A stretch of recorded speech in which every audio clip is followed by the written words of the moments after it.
Wow, Kumasi Asante Kotoko 1. Accra has a folk Kushabrina Ayaka. Because her supporters in any way say Joby. So on the judge park in Swanny. Referee watch no see the Kakoi dear and Koyi. Kumasi Asante Kotoko from a Jamankwan ebo. Jamankwan. Referee aside and watch EBM there be Buha see Cordia. Problem kasiye na eba. Ye kasa Asante Kotoko kuma pima apim beba. Na nipa bi mu ye tobe. Ebrene kwa na eko. Has kwabo no. Omo de Kotoko afem. Omo bomo de has chesi bono. Watwe ba kwa twi no. Waje Debi Kotoko saje. Ye de ko. Wa pass bono. Wa chesi bono. O de ko Debi Kotoko play o de ko Debi Kotoko oh referee bona ben ye da gan sire bele wi da kenze bele wi. Da be hwe has fo ni ma bo hwe pa era kwam se fa kanim de why see ho o here good fellow ni de why see ho oh Debi your problem organa ha e da mo ase Kumasi Asante Kotoko na tima omutimi fa trotro kwanti fi to o makwantu ana ko so mo ile o ba be hye eh no players bi boot am hu ya has for dey yeah ho kire dey e ja de papa boot ko mo de ba park kra ball boot kana problem. Hey, Betema, Edamwase. Otufo Adeshi, Yedamwase. Adeshi Krum, Yedamwase. Ye bass and Kwan found Hunkake cries, ye bass and found Kakis, Kokra, Yadimu. Edamwase. Team, yes, your friend, then you know, we Ghana. No. Teams are who do all ball league, you know, car, ya customize it.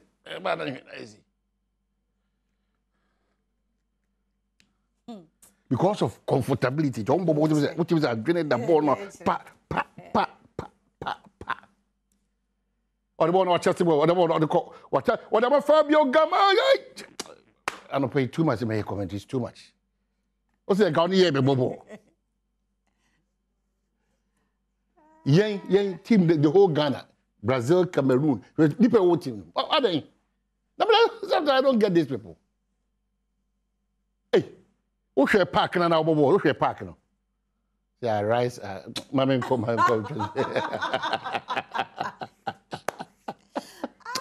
If you are if you are see who do believe.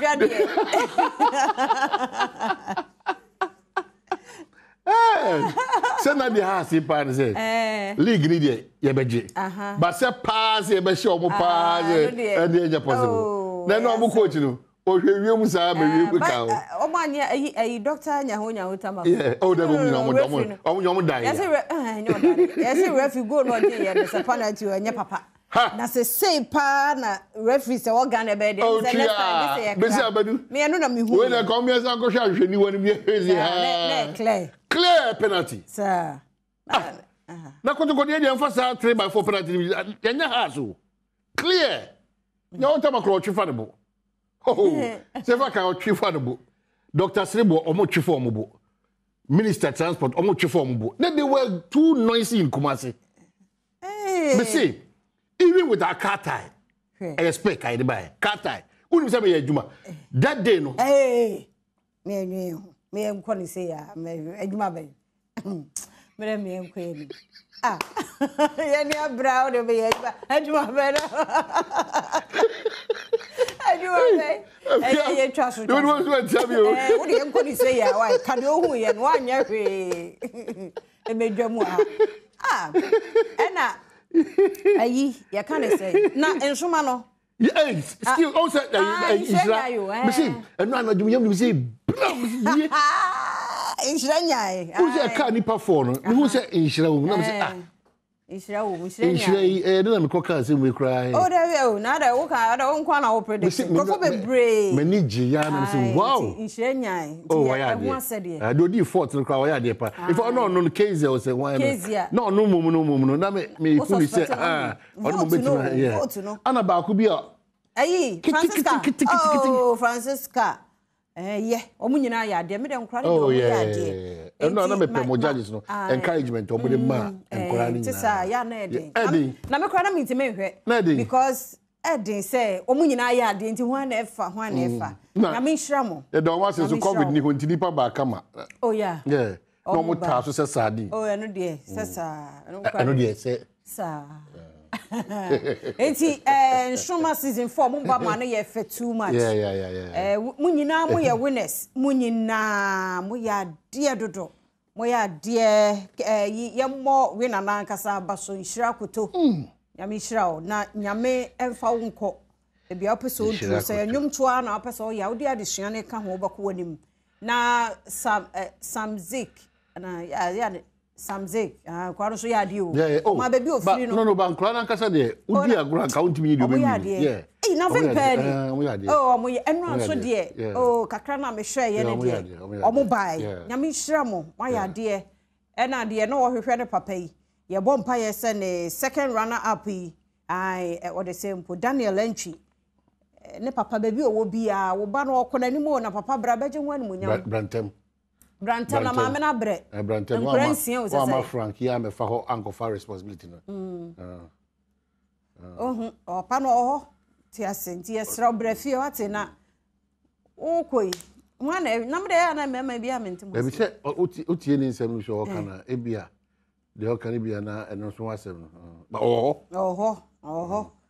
na utimi se bia se owo abrochira se nwa ye den oba se ontimi nko back for you know bia enti no kofija kasa na wo kan wa chire no wo de wo hwe abrochira me na no de ameko ye ya masa abrochira onwunye ready amre menko onye ready pa woni obi a wo ko hye wo no wi asem no let we asem no say unye ready let we asem oh yes kwabna because e be edin so we be free woman mu a we are comfortable no ko obi man so akoda apatem unye ready difference no ye super oh kwabna tena ha unye sika 30,000 so me di 2 kwan na untimi fanye bibu ha na kan no mo na me kunto kwan because unim se ukura 30,000 ade bit my year was system mo ni na ho 10,300 million now na godo nka tetene na ya mo anso mo pesa mo me nka ye say na pedi o issues ana you know so obi antie no ye no obi tie ye nti no ye so obi yi wafiri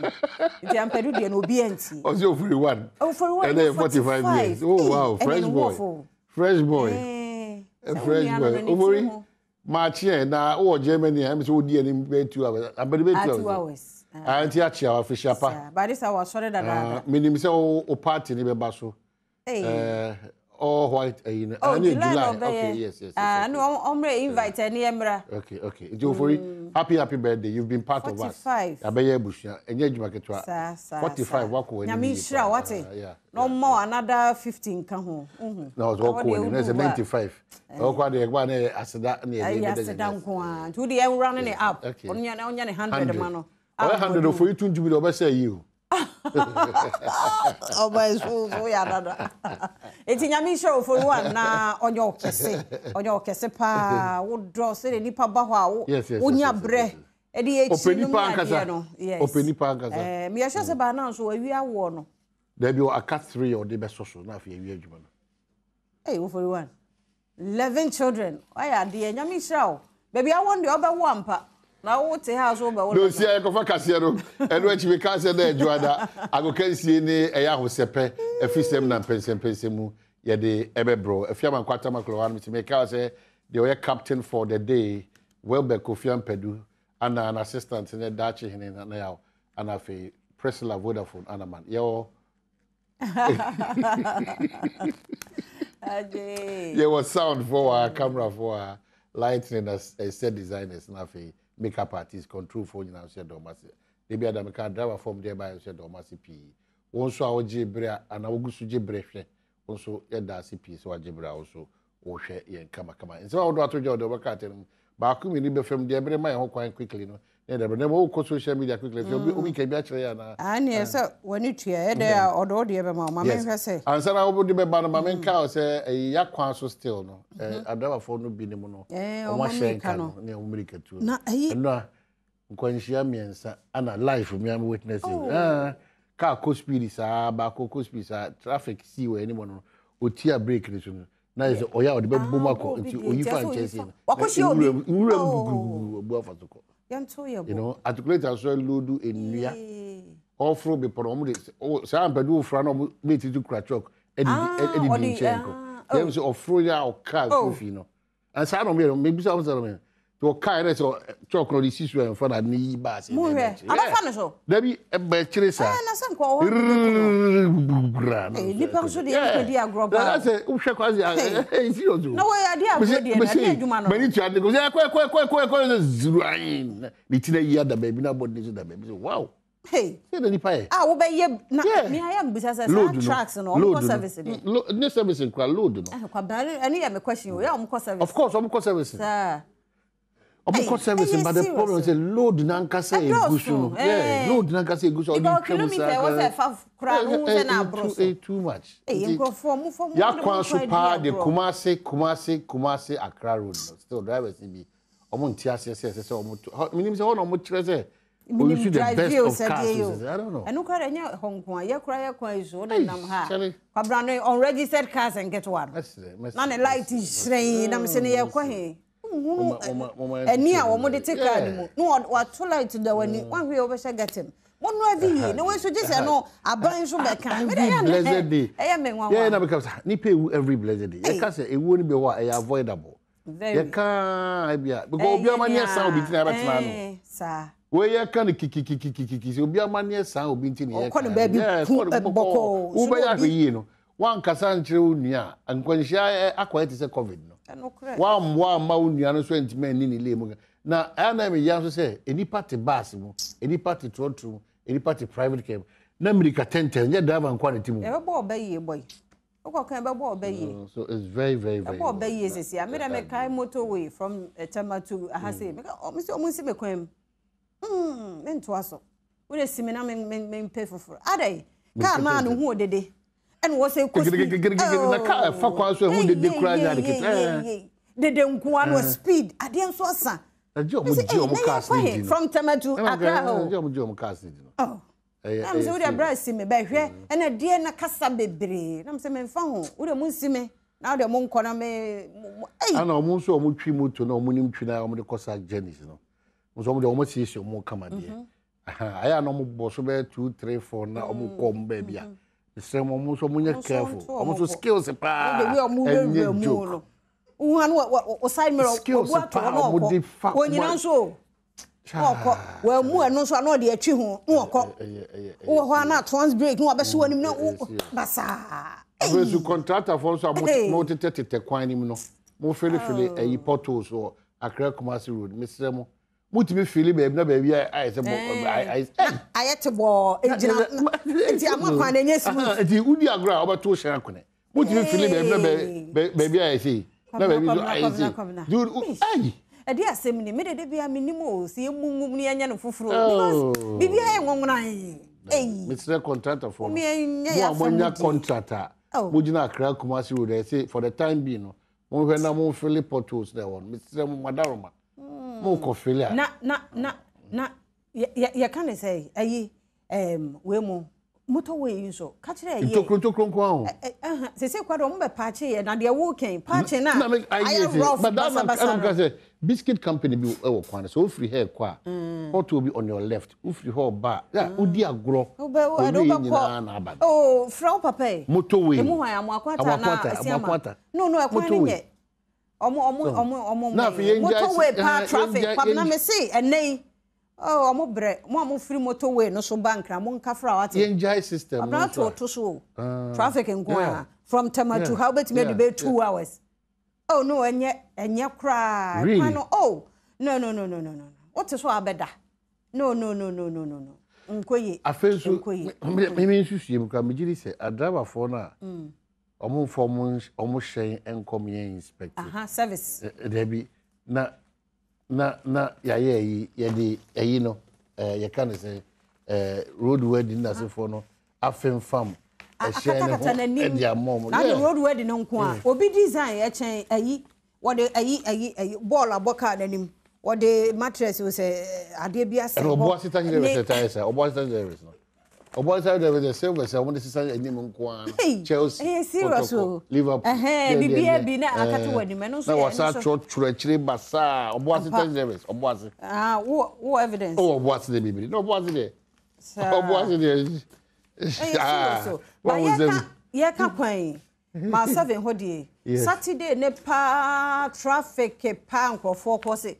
Ye wura mu akwanta yesere minim say ye urban roads na you say dey, but at least communication bi kura nka e save nipa na bia ye wo other alternative routes bia ye dey afa ho ne akọ traffic pa mesre mo enso me ye so mbeba o munya ne ntem on sama 7 runabout kwan ye ho na tutu pa minim de ye ye etutu sa mehu sai so mo ye na traffic e dey aba no mesre mo Saturday ne de ne nkoyi o wo gina wo to so gina ho sa yesra mo ba ba ye de na minim anado adena ekwan mu ada wo munya ne satan na mo yese machine is limited mo de yesa anado no bi am say because ekwan a yenye ekura traffic wo so na wo say ye ne satan no enye kwabna fu yi so woto ya be gina na gina fu e meto a enkwa yo serious o nti no se be gina traffic mu sa beti mu nua na me kwan oh esa na ma wo kasa e tenten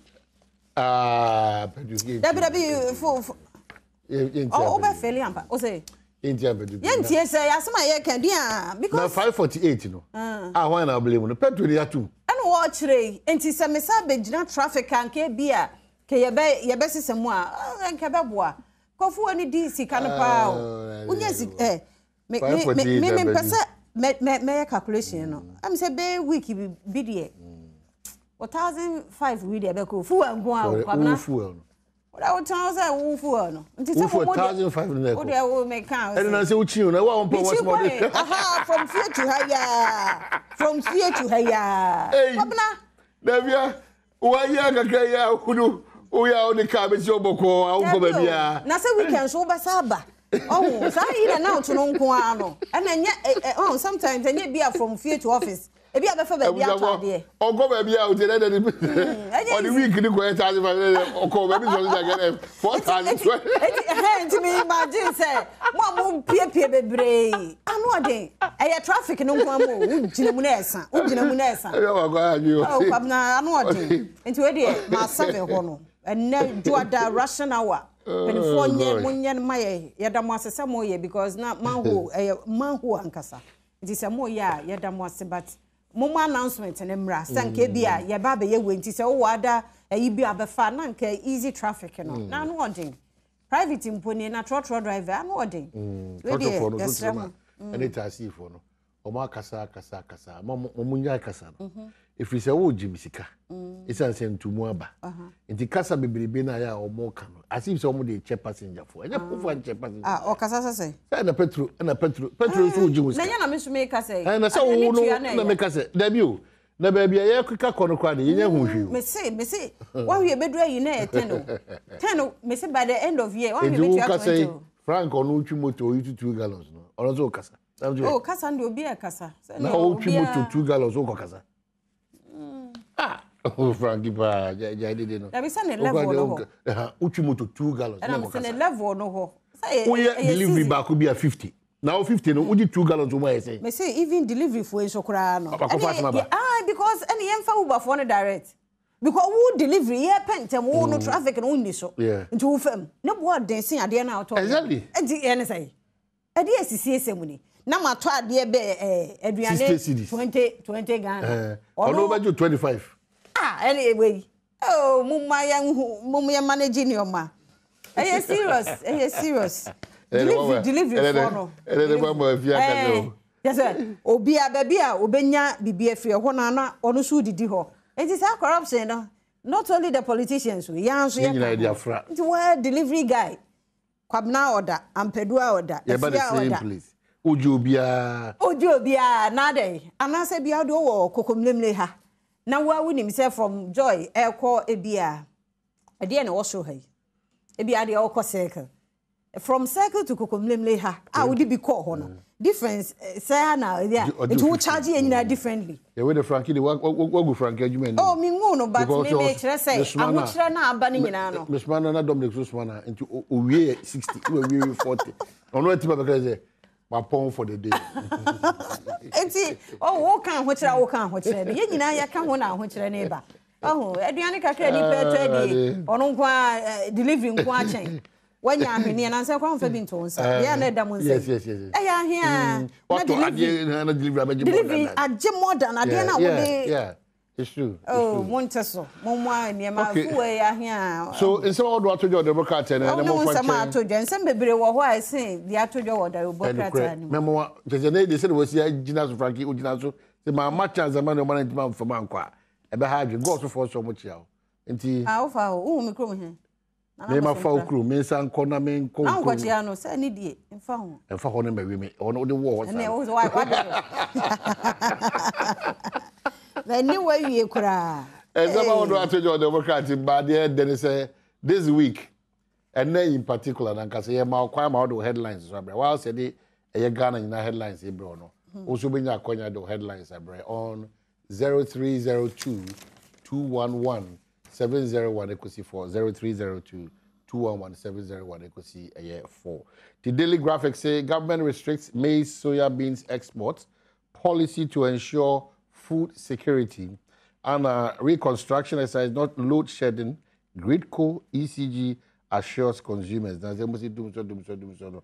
And normally in Chilemu Abba. Co-op allocates $2 million towards global peace campaign. Oh wow! Home for you, everyone say that. Wait, they said that. I don't know.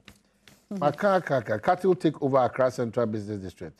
And no nama nentwi na okonkran ankasa baby ayedi omunnamu komasa nentwi omunnamu business district na ankasa proper Accra proper yeah nentwi komasa anya na make say ada ne ama ade bia beka ho say before the before no normal na kwa brofo ikro wan ho aponchi no gane no na komasa airport run about omunnamu si ya and the say wan say e so twen wo munzu yeah na ona no akwa no wona mo chen yi dani kura omukobasa odi afa ka abo no hwe omukob ometu agu so sisi ya Bechem United no motima ba beda second na de yo say nani abre fufu say ko enipa ye ni agraphy na Bechem United na uni house for no da oh tria bi ko me na me ko ka amembo bokra na me za montram one Asante Kotoko the Otosu Bechem United the Otosu Adriana Stars the Otosu Great Olympics 4 Medium 5 Team Bida 6 7 Brekum Chelsea. Na team Bida that says any day ana ni no. Everyone team Bida 6. Daily guy the Bokrata every story be akache areho. Me ye sure say no ye benya more detail because eyewitness report ni nyaaye. Ese mabunu miensa na mienu nam ena ba ko si moto so. Ena like hu wom no so mombra mefo moto no nti na nipa 3 ena abetena moto no so. Nti omo ekonem say police ejina wom say dem so suspect wom abibi na omo ko. Ti ehwo na omo chesi wom a na me say omo kote hweye. Ena omo handcuff wom de omo call hospital. Ti me say yes aba ko pra no eye serious. Them so ko free mu wo hospital ho. Ti say omo je omo phones because encompass omo from family say bibi say na to omo ni omo je so later ba kunya akwan etimi frɛ na wo fo no e ma youth no so ba o ya so omo ni post fo no ene enya agrom so toto borom ni ade nti wie na police asa tutu wie na no so aka ba ti nipa mienu na yesi akachi o nti eno asata no and na reinforcement adu ho na ho aye calm there but ade a wo hyeda hunu anya abufu anya hwe but according to yes we suspect say bi omo ye robbers ana bibia etisa na nipa mienu eno akwasi yes wa akache nti yesre hwehwemu amapa mra bonten na ye hu yes omo ye young crime say be 2024 mienu na wo mo afiri mu sa yes ba kono ni ti hwe ho ntem say affecting his car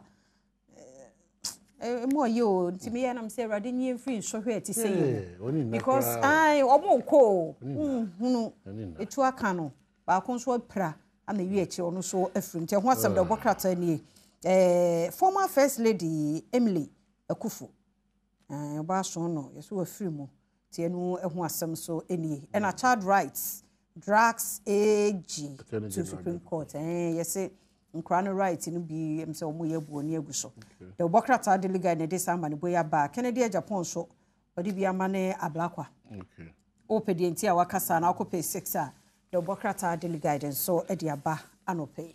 The Chronicle, the Obokrata say Seydou Agongo ask in court, why let others off the hook and prosecute me alone? Assemblysa Anna Obusa says Sidalco, Wienko, Chemical, and Louis Dreyfus all committed the same offense.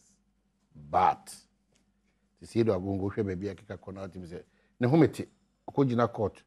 Ade na menkwa na moye mi sei. Saade ya mokase mai. Enyimekuo bi tite Sidalco, enyimekuo bi tite Wienko, enyimekuo bi tite Chemical. Omo nyina Dreyfus, omo nyina omaye bi. Ade na menkwa nchoro so na sema Obusa court no no. Oba anim hanum so say NSS opens registration for defaulters and private candidates. And what's the Chronicle the broadcast NYA Otumfo launch National Youth Volunteers Program and Anna Bekoso, Anna Police Ferret 4, Esiama Routers, almost for you know, Richard 24 years farmer, Michael Ainima Mensa 35 years businessman, Omina Somophone, I had him say. Ghanaian Times, Commander Bokrata and Diaba, na Justice Abdullah na Ebuani Mohai. Was the Supreme Court decisions Speaker second, over to me at all miscarriage of justice. Justice Abdullah. Into Uba page 17 at the Bokrata and Diaba, catching so youth in the police, the end of Diaba, and one so Christopher Ninan so Eddie Palm Sandy, 2 days, Omuchoni Abacoyan. But say, and Kamum de Yemushi wa how. Oh, Frankie. Na Nyamisha Roman for those Orthodox churches, Roman, Methodist, Presby, and Anglican. Walai. Elfewa Alfo. Ukemuba bedu Kumasi. Ode tra Konkonongo. Who said Roman for Oma capture baby. And I say Musu. Na bre no mukwana mti. Hey, Uba kra. Oko kapams Sandia. Obi nom Tampico ni Palm Sunday. Yo, it's one of the memories that we have to keep it intact. But Roman Foya, the Kwano, you know, from Ntotrosu to Accra. Roman Foya, and who will teach you. So, Omudo Babontin in Accra, yeah, sorry, Nankasawa, Abontin Kutabrena, a Brenna, so the Oku be Brenna. Oh, effectively. Oman in the sea, and it's still Mokas, over Omabo. Bronya patare de breye no o mabobo ina say hey Roman for the see mu ani nem kra na bi ni mu ye ne sa na no ma ya ma see mu ani say you know omo de we ni su nti no ibia na me kwazo ene nso nkra no say di ma start ko school ene nso dodo no abekọ anti school placement exercise no 93.4% of student placed nationwide na yes dodo no a ye place wo momanya ba bi ko enso eno the Bokrata Ghanaian Times ene de ebaye efutuo kwa ma school mofra no yesre hwe bia ufiri na wakofa ho ayonko ho muani na ho yesre mo me enim de oti wo fie afa obakọ beba na wasesa ye very careful kokopi obi hwe ma me no papa unu am wa kire ho fa ho nkọhye braboni mu ate ase muani na ho yesre mo ma ne memo bia muani na ho uhwe no obi tu atufu boni a tonhu firi ho fa hu kobo bia ni niti yesa school wan hwe no wanwie hwe o ma me no papa bra pa sana placement ikura wonya mu school fees o chobos provision ene kra koton tuma wani na ho koyo hu premier ni bia so enka se oni kapre esu mo di okwe oni tro ti mesra mo nkra no mususua kura mo mamani na ho me mani bi wom mesra mo hwefie eno ana meka kire mo koye ohu ayi twi bi ayekan kokotako kuntan mo mani na ho wae nti yawie yekofa agudi mo nsem enok wala nyo wala ayekra wala so so no professor Ike wala onye yi ikra no wa so mu si de ensi mo be kekande entwa so ne nkoy yedamase oba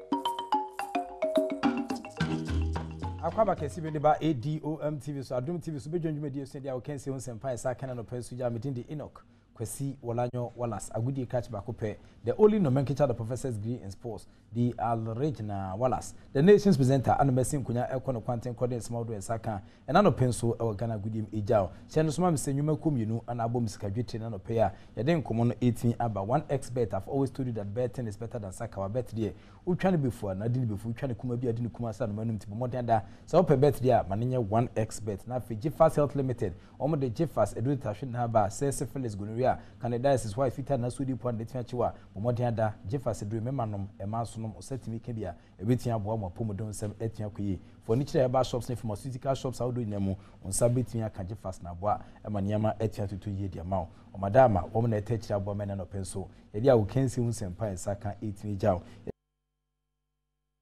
wono enso ne ran gas ya kuribo kensi kese no ebedan ho kakra ba ye ba ebesa den ho komo no etia sabro na fo sna niama esie koso ba hye no soma me se judges a omutia sa pie mo sa kensi kese no wo mo etimi ena so 119 108 119 108 na fi 118 109 in favor of Ryan Garcia e was about it when sa to dwere ye dane ho mritia bi ba ye be sa den komo aka wache na senja.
Okay, me Samu akwaba biun esa de ba Adom TV so ago kensi on sempa esa kano and yesa to aso de ama na ye wo box na kudubo nsemu former IBO lightweight champion Emmanuel the Game Boy Tego wona Ryan Garcia chene na otwe wi esibirim na nya asem keto akwa we 12 rounds bouter etimi esa to dwa all the judges etimi esa pm no omrulu in favor of Ryan Garcia ohwem ne se na hye nsi course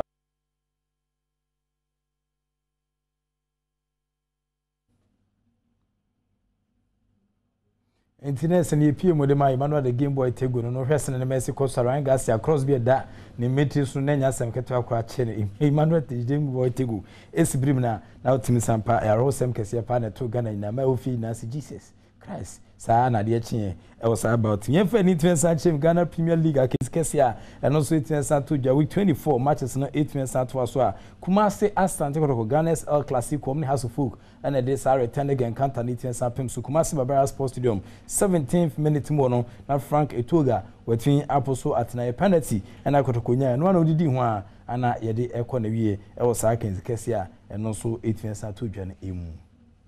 My name is Nana Dakwa Jesse. Together with our stream teacher Philip, we are your commentators for this afternoon's big game here in the Garden City. And he whistles for kickoff here at the Babayara Stadium. Now Imoro for Asante Kotoko. Here is the Kotoko's keeper. Good play from Imoro. Here is Imoro. Very close. Good pass to Awaku. Awaku's cross. Saved by now Gama. Beautiful play goes down. Penalty.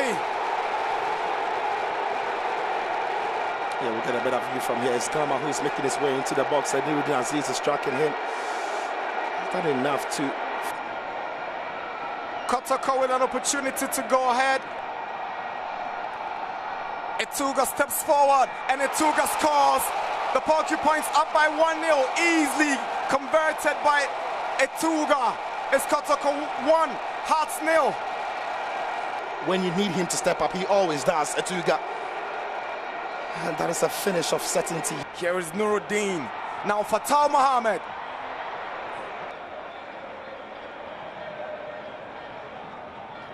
Here is Gama.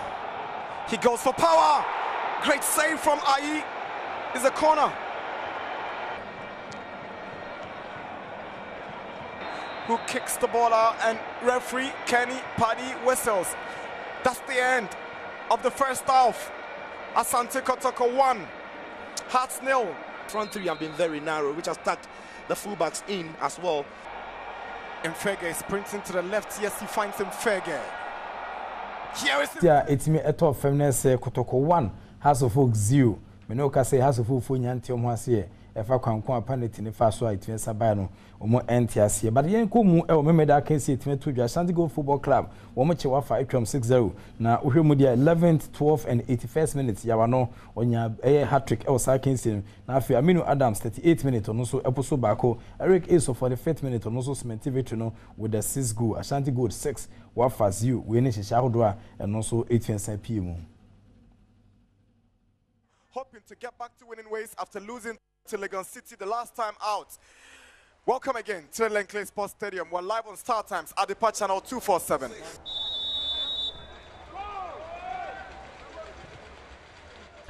Now here is Yao Ano. Can Ashgold score the first goal? Great defending from Kunedu Yadom to deny. Frank Akoto and Upoko Ajiman stays onside. Do they get the first goal? And it's an empty net for Yao Ano to put it in. Ashgold up by 1-0 in 12 minutes. Just one simple ball through the channel. That shouldn't be. Who's tracking the man? Very much onside. And of course, Yano, once he realizes there's going to be an option to find his 9th goal of the season. Now Diarra is giving away the ball to the goal scorer Yao Ano, but Kunedu Yadom steps forward. This is still Yao Ano, and that's his 2nd of the day. And his 10th of the season. But that is another cheap goal to concede. Yeah, the tackle from Iadom is half-hearted. It doesn't go into the tackle really well. And again, Kunedu gives away possession, but Yao Ano is not making it count. Aminu Adams, he has his effort deflecting for the 3rd goal for Obuasi Ashanti Gold. Almost half-hearted. Nobody really committing to making a real challenge. Here is Nkrumah. He's seen Yao Ano, and Oware again has that deflection coming off him for the 4th goal of Ashgold. The space that he's got, Amos Nkrumah is looking to put in the cross, but the ball comes off.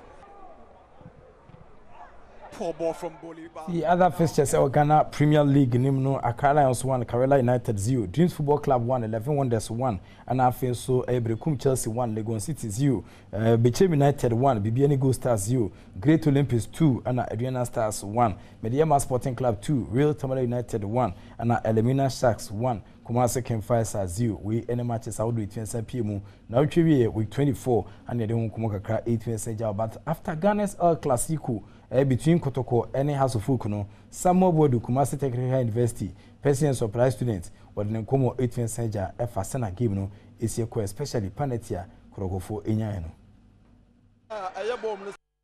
Dia mimi hu ye no se nya sa na che dia well I don't know ye pese Ghana football no eye fair and eye be so we ba obi ho me ba na wo hwe me I don't have problem but you make sure say good football no be flow so the be ya Ghana for ni nyina no ye so ye ni beje e wo ye football no nti wo pate say penalty incident ni say no enye decision akoyi ama wo ne team. Well, yes, me say playback and okay. Sana metini aka say but such a big game na say with such decisions, you know, about sometimes, you know, they mind.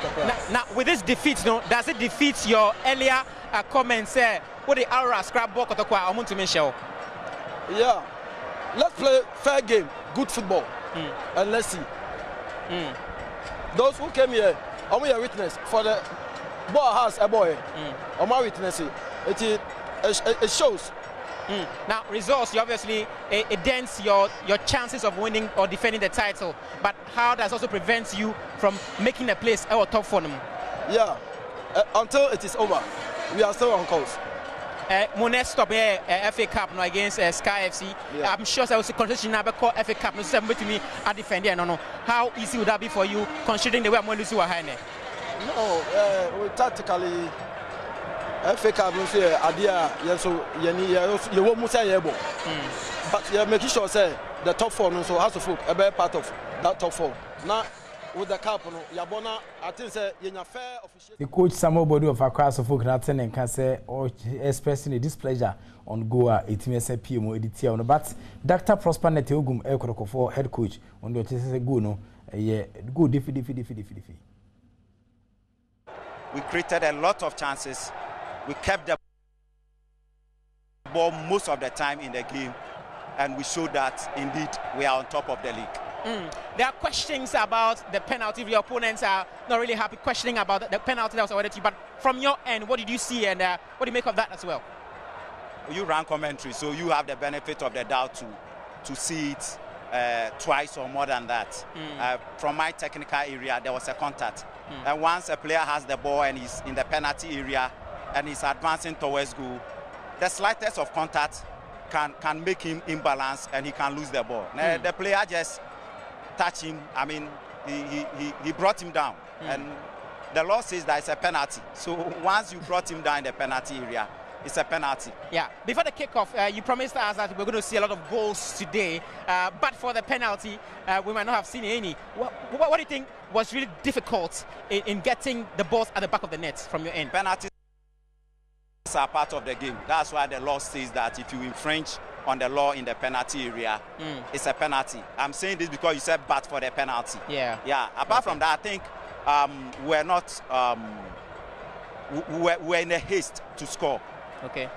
I don't know if you got your count right. We created more chances, obviously. More obvious goal scoring opportunity. Yeah.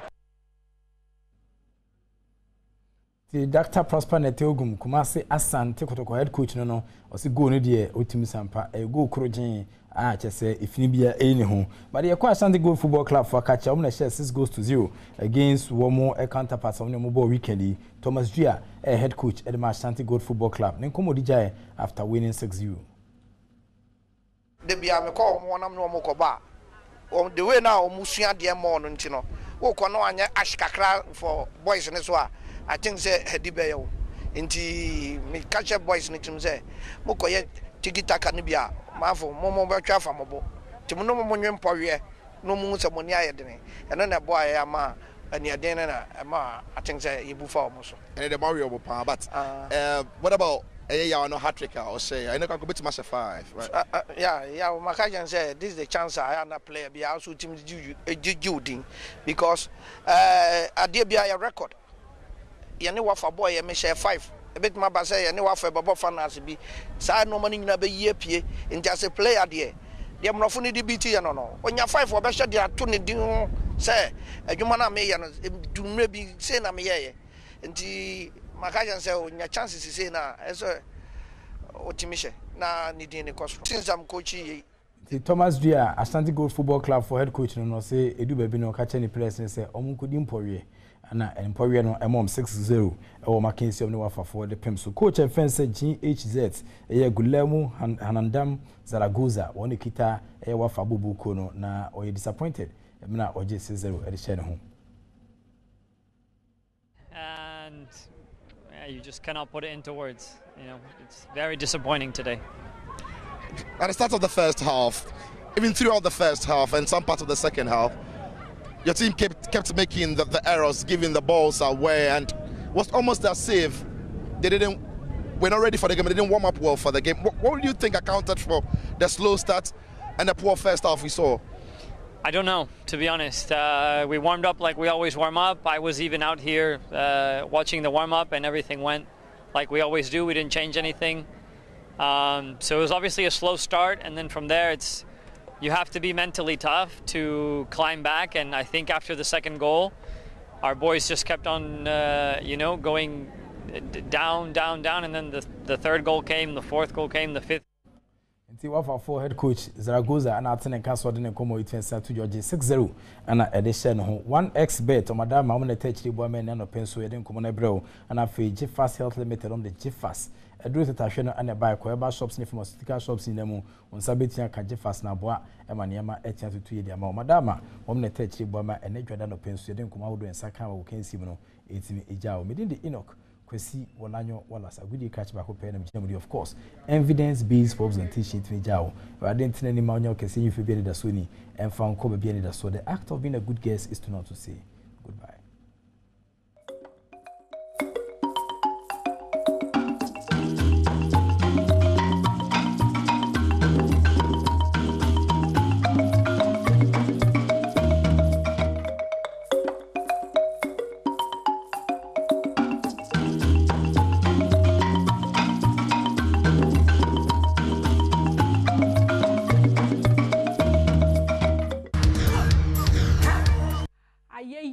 Kanfo na ntontom nyinara ye woze iraze inde inyeda na anepe ye za yeyi sonko na nkanfo a oye hwam na yezre ma yera nyankopon a wo sorosor na wono ma wo so hena sen ma ye nsoma dwumezi no kiko anepe good morning mamo akwa abasonko omra wo se pe dwumezi do na mizuna ye mame boatema the fantido president for the Brothers and Sisters Association.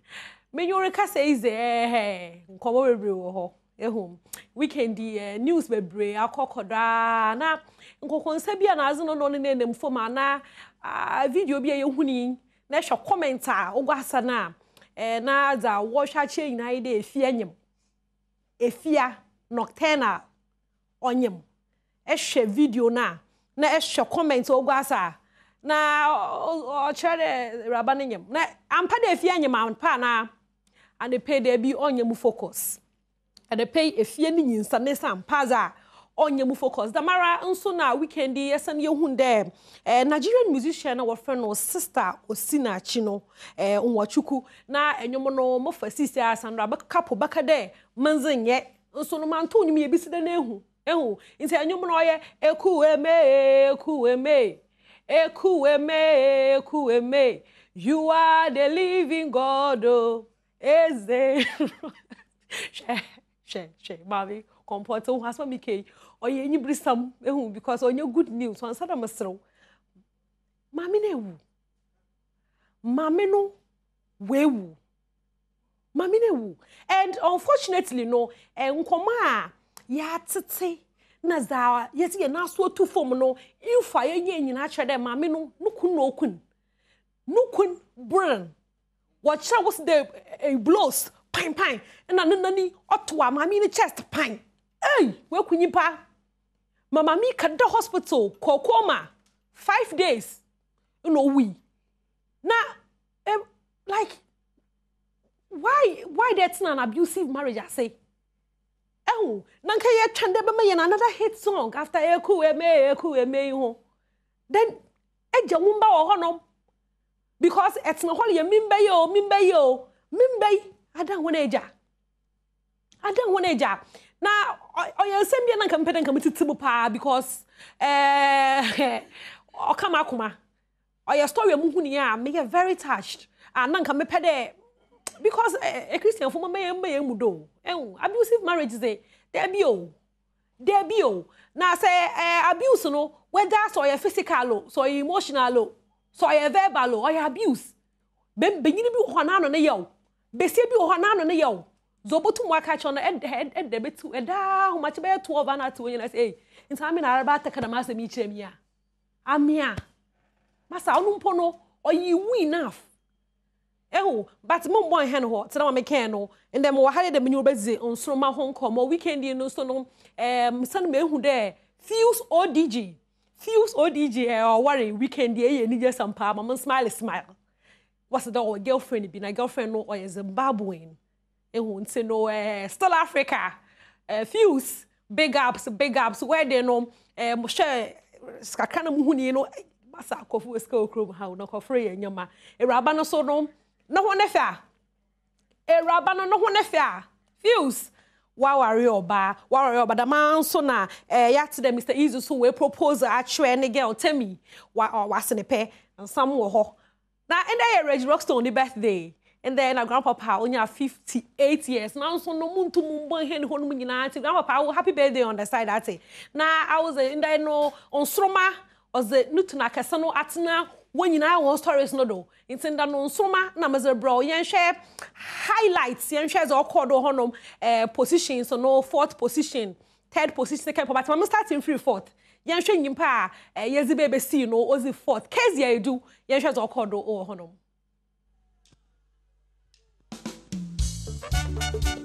aha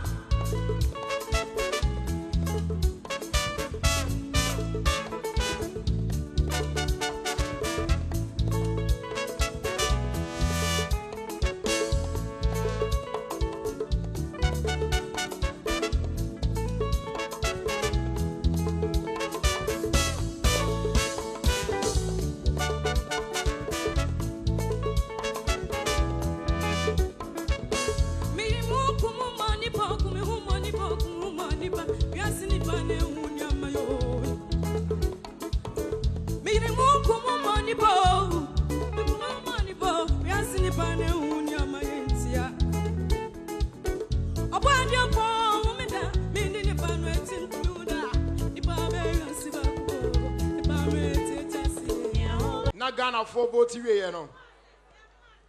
The fourth position Echo Edema Kezia Edu Mumba musem enye easy sa Kezia Edu enti patrofa we no so Good. Mon capture my beautiful. Patron, mama musema Kezia Edu.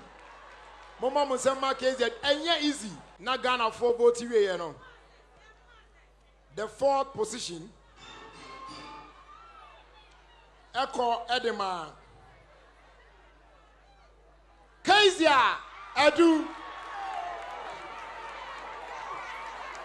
Mumba musem enye easy sa Kezia Edu enti patrofa we no so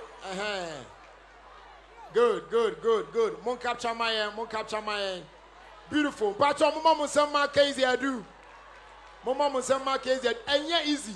Na Ghana for vote you know. The fourth position Echo Edema Kezia Edu no asamara nye de no ye wie no na Kezia Edu na what about as the fourth position for Onsroma season 4 yensa na yenkonkwo hwe nyimpa onya third then entry there but best my brother we obobo zino I me the pa nti yensa na yenti brother biom na yembra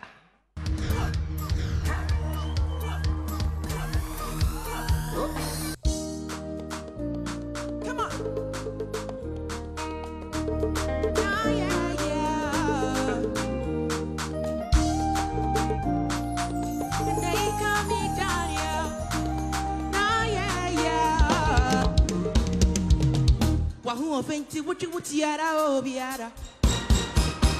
Oba Benny, I would do Yana Suasa. My baby, I promise to make my lover. So don't cry, oh my girl. Even tired, wallahi. Wow, wow, wow, wow, wow. Third position. Mama Musama Daniel Entry. Wow, wow, wow. Thank you very much. Thank you very much. Ensruma, Adom TV.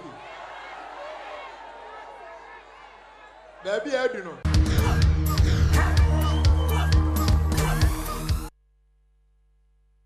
It's in the West Hills more no more the papa one after the other number from me what's nature who is no most one and ma bona me ma shema ya sam kakra ba na so no anxiety the woman am no day the papa na yekowi ase na case ya way to fourth than Lentry we place third no na also they have first and second no so na the work you pay bienu enyim honom isra koto efriye in some zik we gina ho we hwe we dey we so hwe we dey na hwana na onya hwana we to first wa ha na hwana na we to second wa ha dey na mitete nkomo na bi mreka girl power say oh da be hu okay oma ye hwe za call do honom hwana no winning so ma season 4 na hwana no place second after the voting after your judges no so omo judgment any omo power omo what they can hu nyina keka bom no de ko wie ye ne say the winner the champion for Ensruma season 4 2022 goes to no other than Isra Akoto.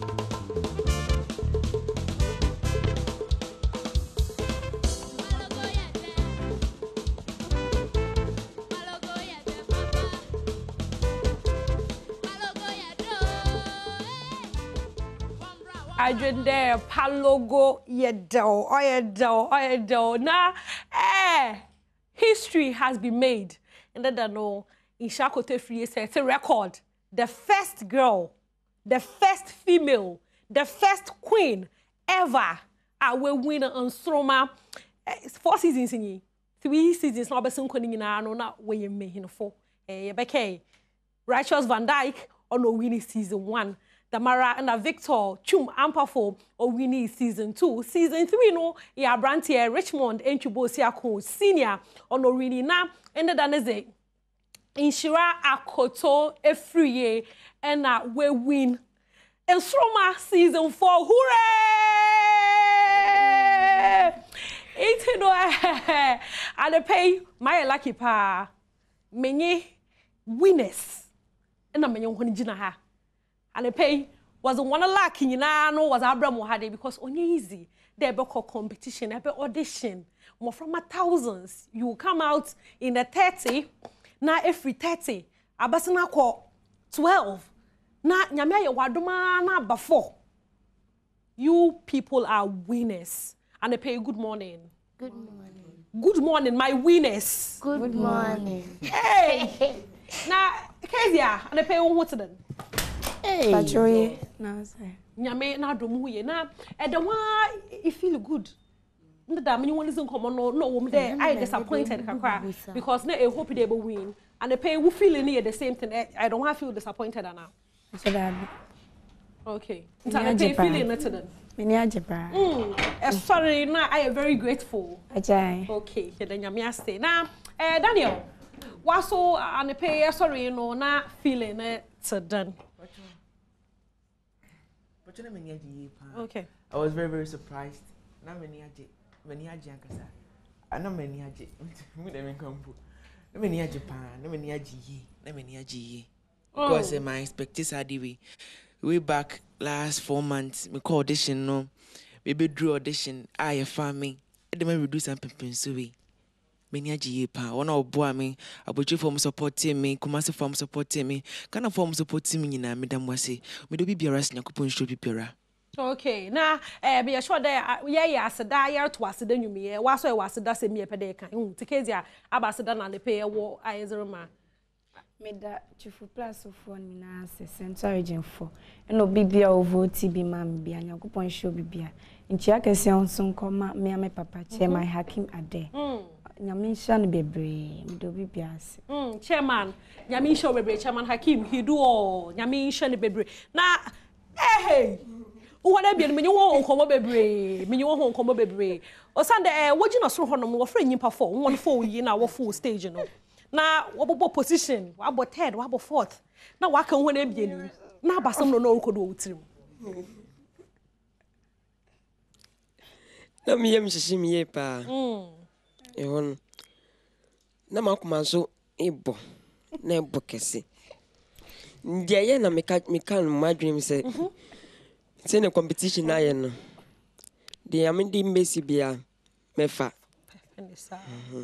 na enye nsroma ina like edo beko enim nsroma beboa but one fa winim de na ntachira enye ye nti yankopon e bekire. Okay. Into no age don't no na za orukodu wo witiri menyen ma menye ye win no so nkasa eh winner the winning isha kota free yes auntie na waso igina honom na waka awo no onye samzik no because inyimdo ye competition pa into no na abasam no orukodu witiri asam na ekwo wom tim ne de anepe wombo e wan no ma wonu nkokwa Sandra Kabo, me koko. We wanu ma. Then na ewo mitima ni se Erade boame. Asema na ewo mitima no. Because music you tight. Pachai. Into no Erade boame. Yesu boame. Hey. Okay. Mati into no that moment no when you mention na Brajeri obuzano. Na emi we dia mehia me ho Elije nkoa na shema kumemma.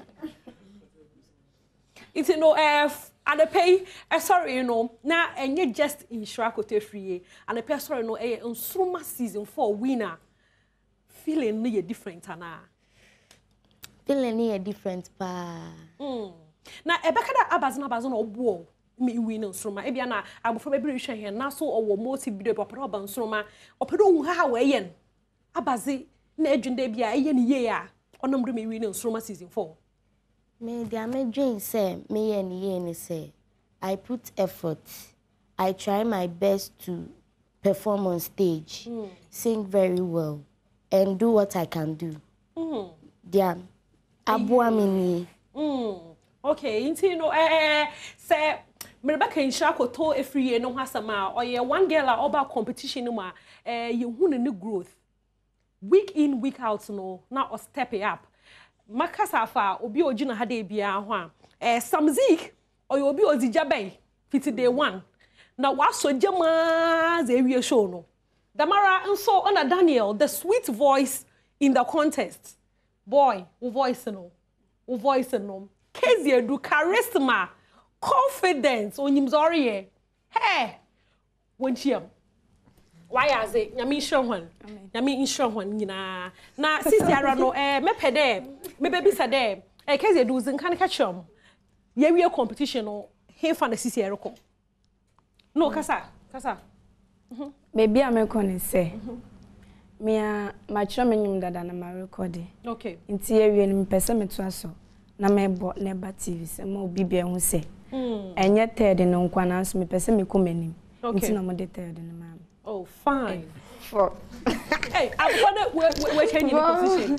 Into no sisi about into music. I bet you would who there you manazana. Okay. Now what's Daniel? Pacho, see the me papi bano. A surprise. You know, cause mama in but who wants to have. Yeah, they're going to it's going to be a surprise. Okay. I'm not going to talk much. I don't talk much. Yeah. You just show action. No has Samara again now. Well, I was for microphone. I'm not some Zeke and some Zeke. Sister, no. It's a second. You almost won the show. Almost won. Into no you both there about na some Zeke career. First, me education. Okay. Now, Fede. Dear Miss Shassin, and some metwaso. Music nam de Shassin. Metwaso. Now, me bon paise, me wa be nipa kese dachi. Amen. Amen. Into no mamenye ye win and so kasa insura a win season what's the way forward mawaso. The mission is say nyame beboa me ama dia and then nyame dia dom ne metumi dia ye adekese ewo me future dia miss me kanu and at first my education senior me braso kan no eno so beko.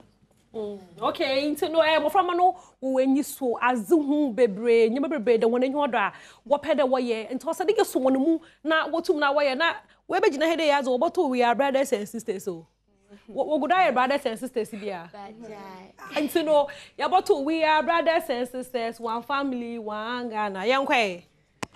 We are brothers and sisters, one family, one Ghana. Yeah, Shoma. Oh, yes, Ghana. Adom TV, Shoma. The shining stars. Oh, Yanko. We are one people, one family, one Ghana. Yeah, Shoma. Oh, yes, Ghana. Adom TV. Shoma.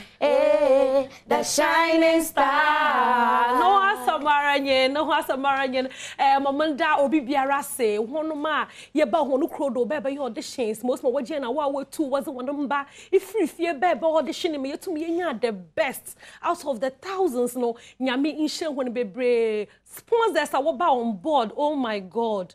Good at what change from this season na oblo nyimpa na adwena na nta sedo nyame hira hwan no mo won business no onya kesa business no grow more than bro ya season 5 no so no obotum na wasan wode won tam ebesi hia ne tamano a wait na fie shag nsroma nyame hira bebre crew members a wode won kwato honom what's na kam mu na worokọ ba back and forth every Sunday biara no we make sure them nsroma be ready for TV no nyame insha won producer directors nyame insha won bebre wo edwuma soma wo be ye make season 4 yi na anape Ghana nyame insha won nyame insha obi biara wo krom ha de be biara ehwan yan fi abrochi membia no nyame insha won for making nsroma the best talent show for kids in Ghana, in Africa, in the world, and in the diaspora. Nyame insha won bebre inteno enda ahosape no nsroma winners na mezo hwana brown ya boto onyom na ye fido ai inteno we are brothers and sisters no ye guda yare to ha de medasa papa mza ho se penny besi ha de Wednesday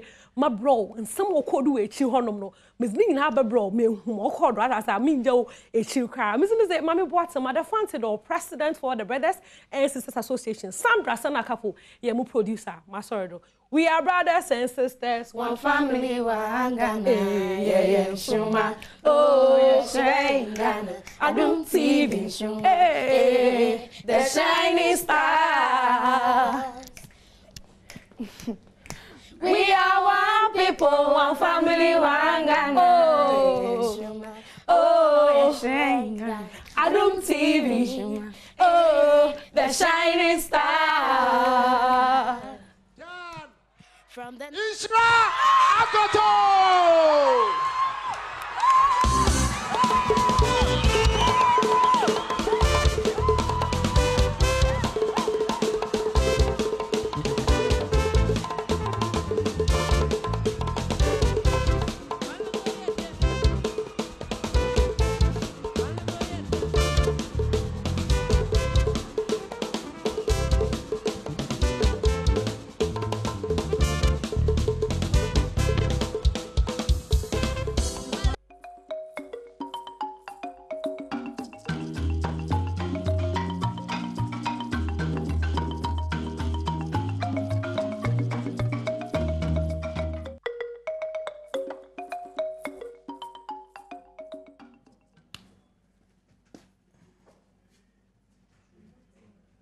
Ebusia memwache yedi ehia ene edwada ene nso nyame ede ache yen enti yede nyame ase na ade nso ache yen de wosoma ye na adwuma no esese yetumi ye enti matena se wa fisem komo twetwe so ene ye rebi krata mu nkomo aye babedi na megidi se asembia afa nipa ho fise ye se asembia ye safo a etumi nso hini obi nso epono ebia na sankomo yi wonso ofie mu a wo no efa wo ho eti eba bedi eho nkomo se ne be ya wonso be hu kwan a ode ebefa so na mamemfa abasobo emma ensoroma mofra no nokre oma yade nokre mofra na yade nokre mofra na yade pa na Adom TV ahwefo so ye ni somo dododo efise enu a wo hwe nipa ekogu West Hills Mall enye sesa bi omu ni bibi yenti adwuma ne hodo TV ne hodo mofra ne hodo yeda mu nyina se moya ade pa mofra ne nyina mo amosha ase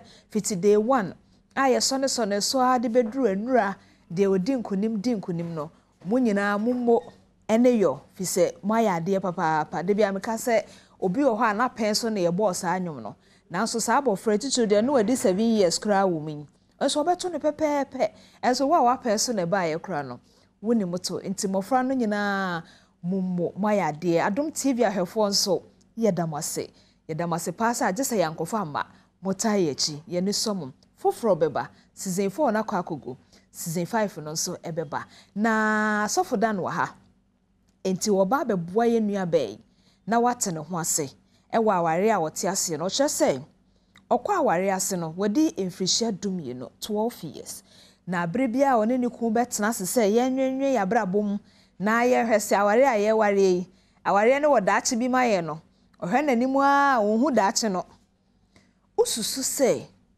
de wo hyase no enti na wohu tena anase ochena wonyamensem anase kunu no ankasa wone nete no wo munkomodie no enso aba e ma ne hu nanim e wo dache anase owo botai potin bi esi nani so enti abrebia one ne ku ni bedi nkomo no na ohwe o masetenam na onhu saade no a echese oteware bone ho esese ojai ono kro no aso se omo ye nwumayefo nti won kakra wa de omo wo enti wo mo kakra we no no so se aware won hu da chi enwo mu no wo pede na ehu sofodan wa ha obeboa ye nuaba no na onso sa asemi fa wo ho a wafa wo de e de afrim mame mo wa mane se nyame ya Adom a 17th April oforisi obosumi ya yewo mu yi ne da etoso dunso no saada no eye kwasiada saada no eye oman hene kwabena santia woda na saada no eye oman hene kwabena santia woda nso hu ne bedwam so no Joy FM fo se men kan kire se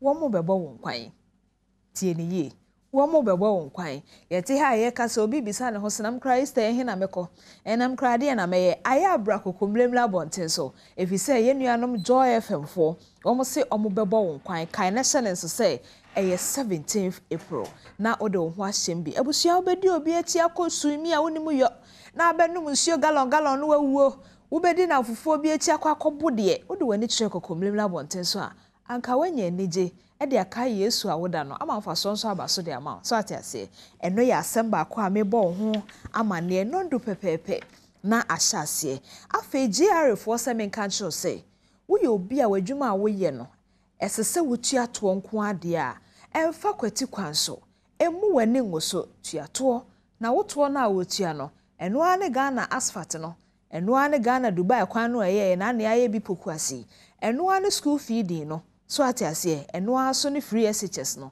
enti tax no bomodi ase GR fo nchen na obetua ede ama won afei so mamemo wa mane bi o se ye mofra no sesi ade na omusua no efa kese na akoye phone to bonse we ye bata na oba age phone kakra no anya call kakra no de abro oto deje boss multi TV ya anka obey joy learning what so na chechefo yi chechera nka wo ma me kura phone ho ato ne kakra so ahun temi kanfo de ama o se multi TV box no joy learning no wo so pebi wo fie na wo ma no ensua de bia me ka se ade ba ko ebe me ya power wo fo bi ho ne se TV nti obabekwa ko he TV wo bi dem menkase TV ne to emre obi wo ha na setena mu no wontimi nto TV nanso se ne ewiase ne ko no obabekwa ko he TV wo bi dem na sebi obi papa bi ebe fa no asese no de je yasin tomato neto TV na agema otiti eyi box ni bi wo ho na o ma ne hwe joy learning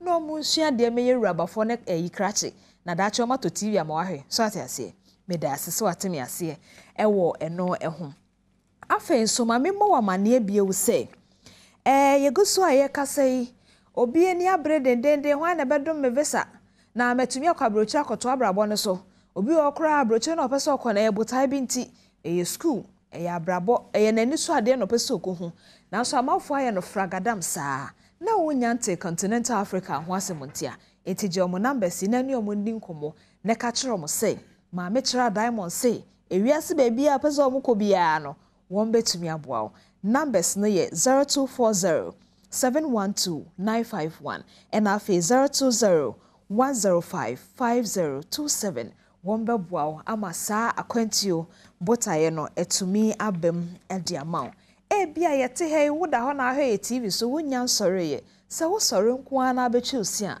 Pepsodent wakwa adwuma so wedidie waye bibia wie no so awokọ akoda no eno nso Pepsodent ayakai na fa bichi osi na abose ho ban na sanso ama akukudura ebema onka papa ewo wanum Pepsodent na mekanfo ede ama anopen na enyumeku we yada romanti meno wa kwanya se yebedi nkomo wo bra sofodan anan eba beboayen ene de makana no bacha kwaba ya mi de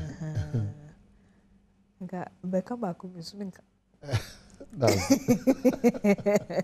if you for hoye o nyame adom obi ahoye ye da nyame asese obi ahoye na ye ewo awurade adom mesome hoye pa me da se na ye nkomo ye a ye nuaba no e de abeto ye nim ne no ne edi kan so oba ka se me ni me ko tena se ne ya ware mfie dumie no 12 years ye tena se se ye adwendwen ya setrem ho ne ya hwede ye daache ya ware ne bekọ akodu na me hu manim daache a opa kire se yo echi wahwefo nyina echi ye nuaba bi so o Italy ohwe o modena ye da na se majes amisha ye da na se pa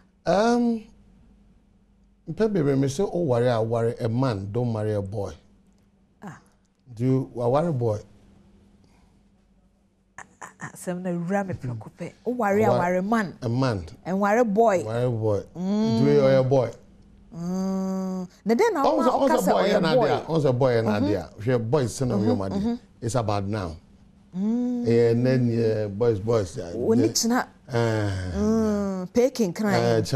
Okay. Tina de bia oye bia hwa wa ware bema ene ne tifi ne ohunu bema ye no wonu ne mu awo boy ene wonu enti oye adwuma sika bafie se mitu to atade mo okay se mitu to adwan mo ne epese bia ne de bia ne kwase de bia se de o ha ho sa enti ono no sa no living a life okay oba ne so hu ne sa because oba ne matured okay oba ne obi a owa adwene owo adwene mu do owo adwene mu a adwene hwe ekwachi dachi me ya brewa o dachi nkola yi o wo mo so university e betimi ahwa mo makobi dachi obi dan ya ye han ye betimi etu afiri ha kotena ye dem na se no ye saaba no ba be ma ne de anasa after mtimi tua rent yo me na mo adamfo bi adamfo na mo wo no na mo abrochi so de ntade bre no a o hye nyina ose manhye na be a metumi ewu anytime no bi aba be sha won oh okay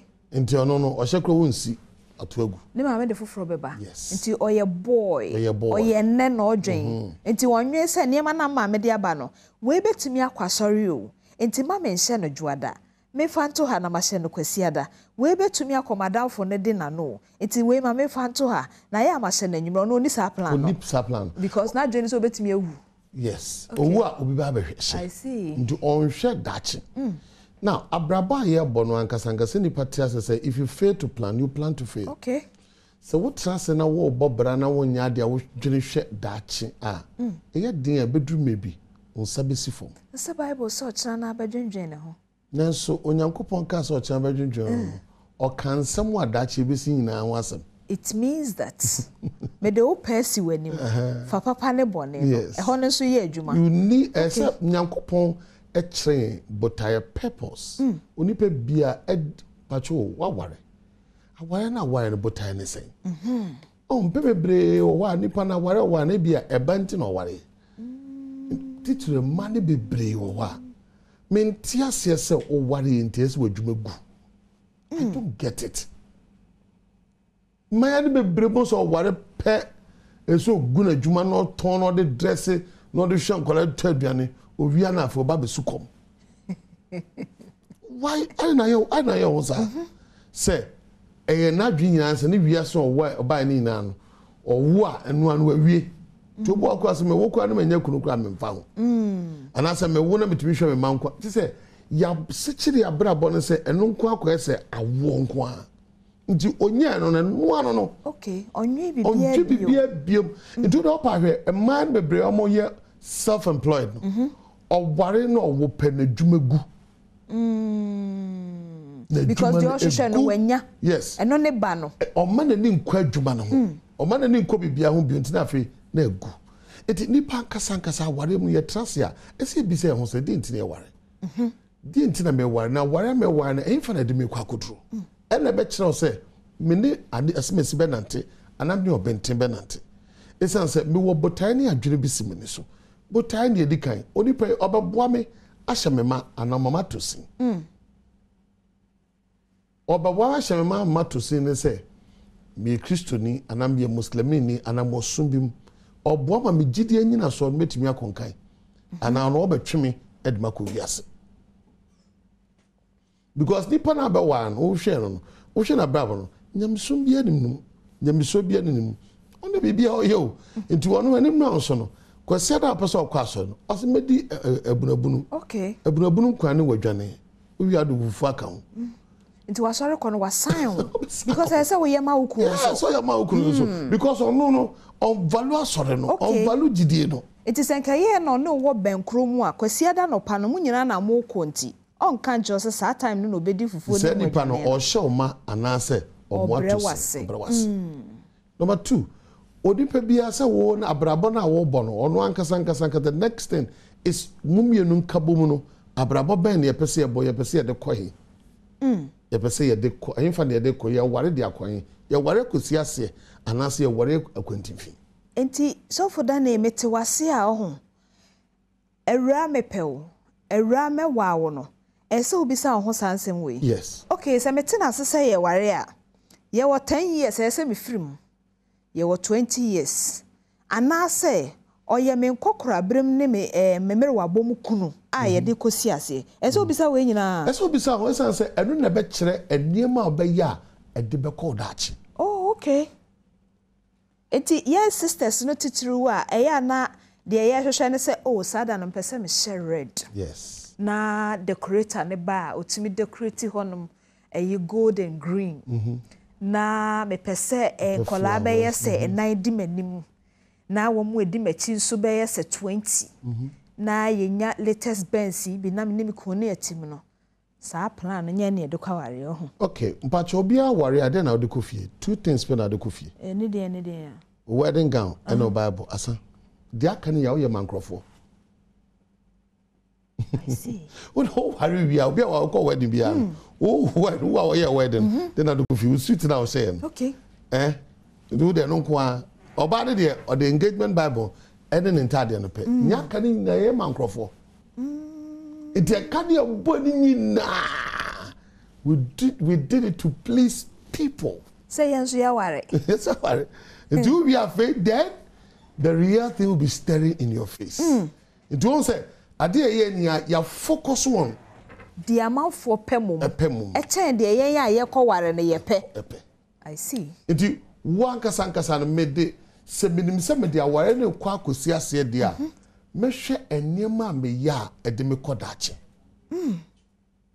oh because so wonim se me so binim so okọ long journey nim se kwa me tumi free na me kotamale a mehwe me tank no okay na ma dwene ho se me kotabale enti aida meto bia si akiri me fele anam du ba bia metimi afele akonto na meto no ebe che ma ho sisi susum honam fam adwene fam sikasam fam asetsansam tutue fam ese hunu ni na odi bia hwe esin ne sibia pepepe mo se enye dakode But when him say, near me, any dia, a Badwam what me say, media, what they made quite actually. Sad near many pavilion, to one say, or what it drew baby, a broso, the friend adjustments of marriage. A do better 3 years pet, now for now, fun. 3 to 5 years, now fun. That I said, look, I want to back off. Because any say that Uncle Per say, the bay. So, if you're saying, man, for instance, what to a near ma, seminim sub, Bemay and Pessamino of Wari Ecosia, they make a once. And see a year, Jumasi and Tiasia, any GDBCP. Let us work together. Kwaku, Niso Casa to be a Ujo. Niso Casa to be a Uchantod. Our dear Fernontra. You didn't credit editor. So, young for Canyabra Bonnie, I didn't until we yasne the dada man, you want to change. You see, at the Wawade, young Cano Crenchel. What could be our catcher? Bishop must be cut, young Sitchay, on say, young Yabecano Cratcher. Young ma a third person whom and be country. Internet would be BBA Sijray. Also, marriage is work. And so, what we said, you must be intentional. Me, Sadia Warrior, the principle to be towards it. This is the principle of the one. It will work towards it. Me sure when him to say me who them the better to home. But me did say the suffer than any year kano. Wa worry yenche, but ebia now di home for. Facebook near live. For wasam no fa hobra. Because for all you know, ebia de amusi hu gina ya moto mo bo asedi hu nkomo no. A type of wedding gown na pese ohye no. Ene suit no so na brother no so pese ohye no. Ene ni padodo na baby a event center no. E ho na modwen ho. Ne mo wabobo niam num bi so. Sunsum fem, honam fem, adwen fem, sikasem fem, daache no se de pese ye hu no fem. Enipa ahe ena maware ana no mkoye no motena asedwen saa neema we nyina ho enti na afono wo ntamu yi titi se sikasam fam no ena e bia ye ya adwen se ye kura 1000 Ghana ye 1000 Ghana no ye sikasam fam da achia ware ye nti ye chemu mienu ye de 500 no to ho no mama ye da achia ware no na ye de 500 no kura no saa 500 no kura no ye de mu 300 ne be ware emu 200 ye de to ho say impofiri mu no obi yem ye ne ya na ye de akọ hospital ne ankwa ankosere a anka wanu hu ntem sa sa na atwe adwe asisu yes na onyankopon ho onyame nye wasteful onyame nturu ne mangu nyame hu no say me kuruwa na me de aba no eso na odima me kura odiwa be kan okay God does not waste things it is onyankopon hu say me wadwene po bi mo susue papa bi mo ginesie bi de odema me hweso yi a odi foforo ba be dey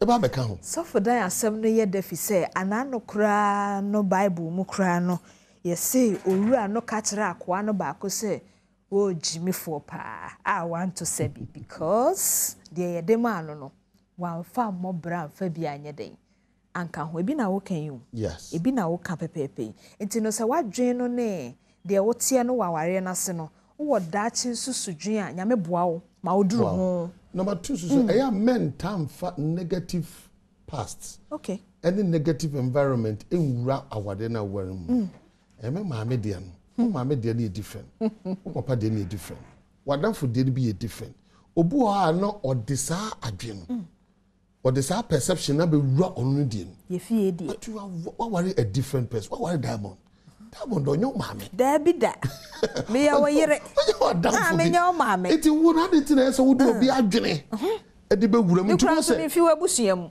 nti wo sa fi owi ana say so oba de wo yes no de sa adwene wura mu nti instead of so den tutu papa be gu kwam abo onu ane ho hwe eto de bia enima mutimi sisan and then na wo gina wona so o kire bibi sia na wo ye de ya na me catch nkofo say eba ne say na wuntumi nkwa adwuma na 3 months wuntumi nya wuntumi nhwo ho a for seguti okay da mo ni pepe bre abrabo ye bo bibi timi si onu adwuma frunsa no kure nti eba ne say den na abaye said the soft die can win an yadrian, and I know COVID see Ghana Hano. Oh, dear, see, and no craft for the Sia Debi, if you never but an assem, nothing as separate.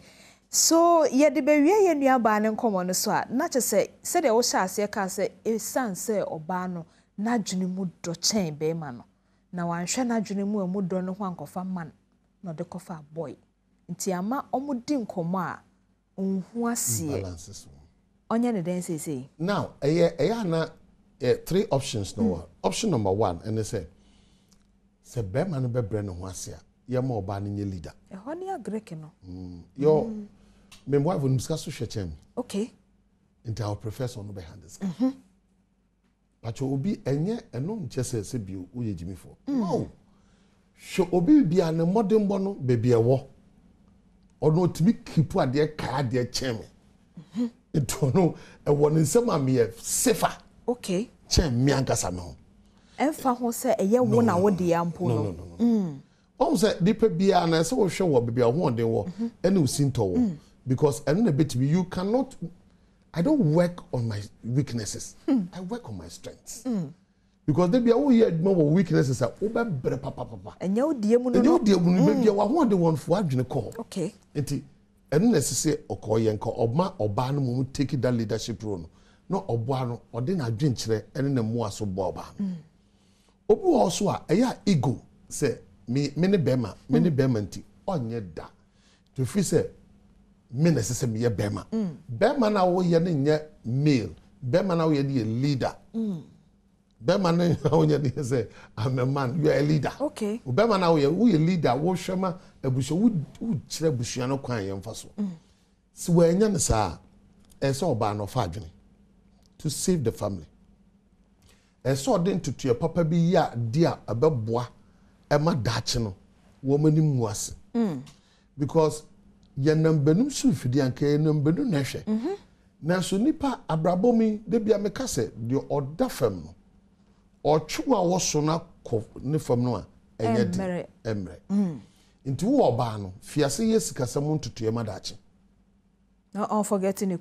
Because on the quadrin or crown manner. Oh, managing. Obaka and say necessary. Obuna bem. Or catch no crana. Sebu. Na no na. No cotton.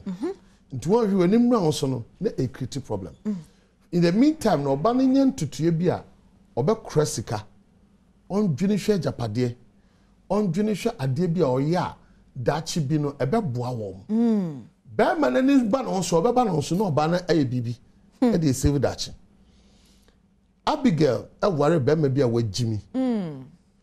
Obadi dear dancing as me kunu, your one your friend Jimmy, he says away Jimmy. Then so Abigail and Shenny kunu Jimmy Mono or yen to trie, SCC near ma, Eddie Giabusian is you. Oh, we are no Bob, probably true. David Tim say, oh, we're that thing.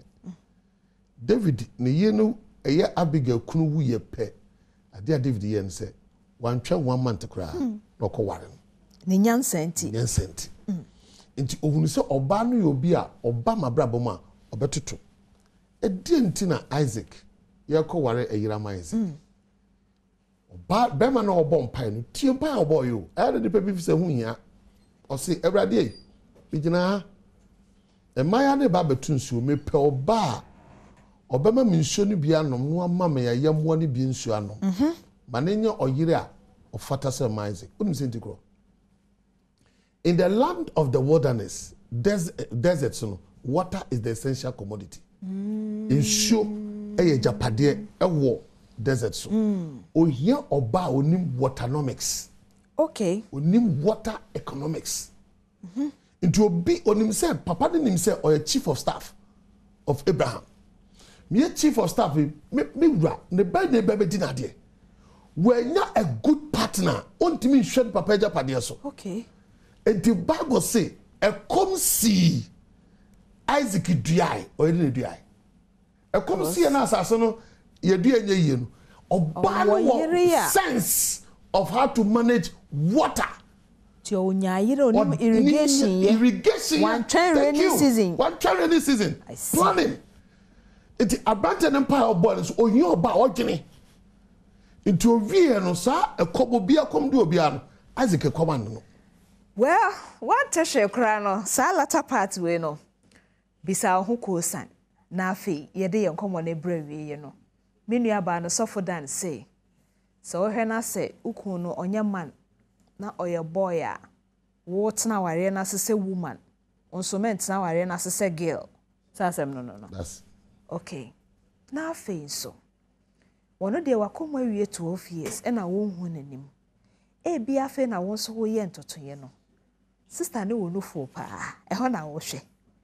Okwa na chi bebre na ewo so. E ho na wo hwe. Na ane di nkomo nso aya na adwen te sen. E ho nso wa hwe ho. Na sunsun fam ne sika fam ne daache no nso wa hwe. So we boy ana so we girl ya. O ma menwa pade ne nti ama wo sika no. Ekunu no ana yire na wo kofa na ba ebusuanim no. O betumi aboa ma wa hwe so te se de Isaac. Ne papa nya ne hunya nya ya o ye wiase nyina agya no. Onya Rebecca. Ema ne hwe n'echi. Ene nimfudie wo opabirem ne esre so kuayo no ana. So for that for bibi twato ne nsole. Abrabo efe. Na obi nima esua. Man kan kire ho se me medre mapem. Omo aden ase wadwe bi wanye dro biara obetimi ahyase biom. Ni ehia ne se hwe Adom TV. Na enchechire ma wonya adwene ne adwenkyere bi. Na fa niam asisiye. Unya ensohwe anase nkwanhia wo de wo ye no a ensa wachi. Okay. Dwenhwe dachi. Me kan brofo say if I walk through fire I don't stay there. If I touch fire I don't hold it. Me nante ojama me nyina ho. Me sakaje a me nsom. Me komanim. Koso akọ anim. Na odachi no ewanim.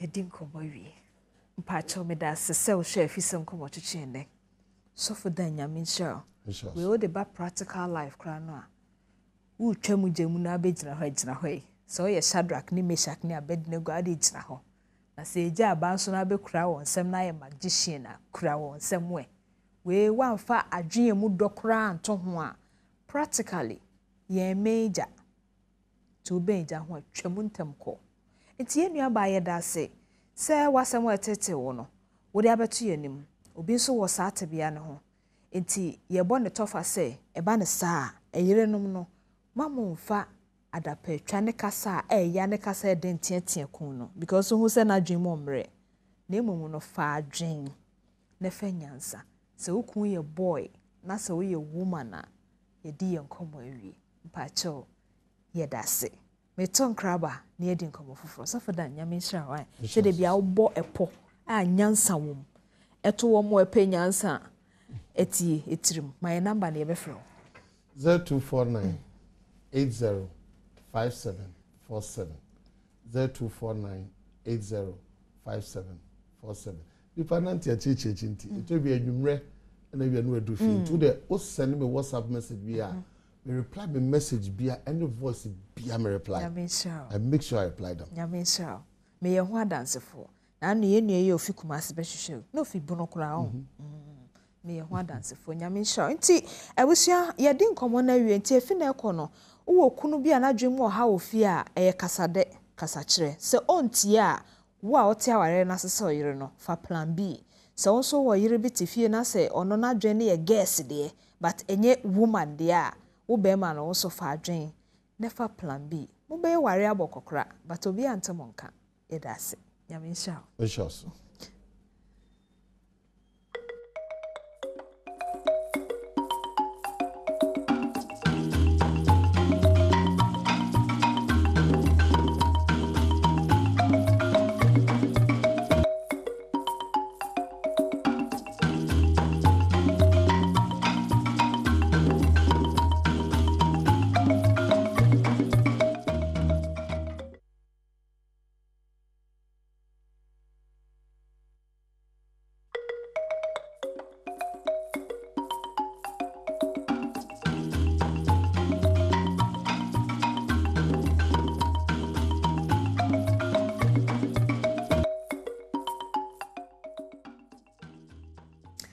yen komodie no de etoso mieno no adru so ye ka kura ebia na ode na yedwedi nka unya dwetiri kakra nko ahye bibiase one brother ne ka onfa na dream because opede ye botai na wahye kotu oguso so ebi nso assistant nso sa akesesemu kuno boutique ni eyi nko ano tontade nso nke ebia ofa kire ha no ye 1212 a nka otokwa nchen de ebia okone baby wadwen no ntintokwasi aware ni mu a eno nti ena SK wa ha SK nso wa ha no se ya na ye Kennedy digital satellite obebua abopa to trim na onfitire ho ano where you wafi unemployment association ye ukra wa adwuma ye kra timi ye no ka ho ana me boa enti bo se de bia ukọ from obi tinche on tiase ana frawa we na krachi we hu na de ba nye obi na gbadwama ye o e ma ne bi ye adwuma emani bi yedwuma pa unnimu ntia mpacha machi a asa eno ana makan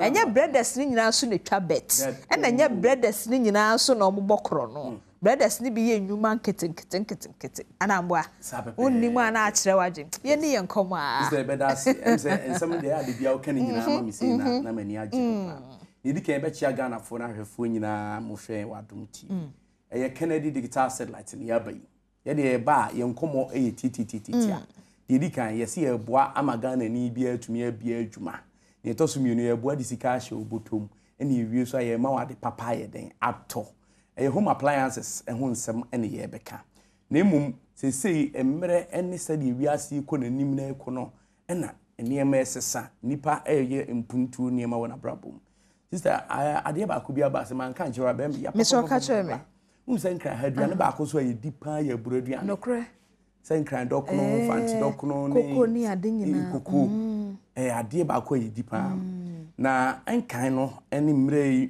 etwam tietie ya ase ukoya mo abura ebe kusi afidida mu a beche omo process ade se bebre aba na sunlight me ho sa de but say Kennedy adwen ho de abro machine aba oh I see as say wo de beyam ayo mori wo de beyam ayo kokunte wo beyam de aye bibia ebia wo ye banku na kokunte ana se koko afidie ba ko na ya more eyam kokunte ti se de nikanika de ne ye na pepe na we no difference ni nikanika no wo mu ni se we are very portable eye ketwa kama wetimi de si ufie wetimi si wadwuma mba bibia wo pese wo de ye adwuma no wetimi de si ho wo de beyam abro wo de bey so abro wo de bey bibia se ne bo so efu ti mesre se wo adwuma ne eye nkran dokoro na wo ya akra ha de omu ye dokoro pa mo sa no mo koya momori a mo bre to machine bi fasi wo wa wo beyam wo de se cost na nkade bia wo koya ma eba no eba be kan wo de ho wo wie mpo so a wo beji afoforo de asa ya manya sika foforo gupotom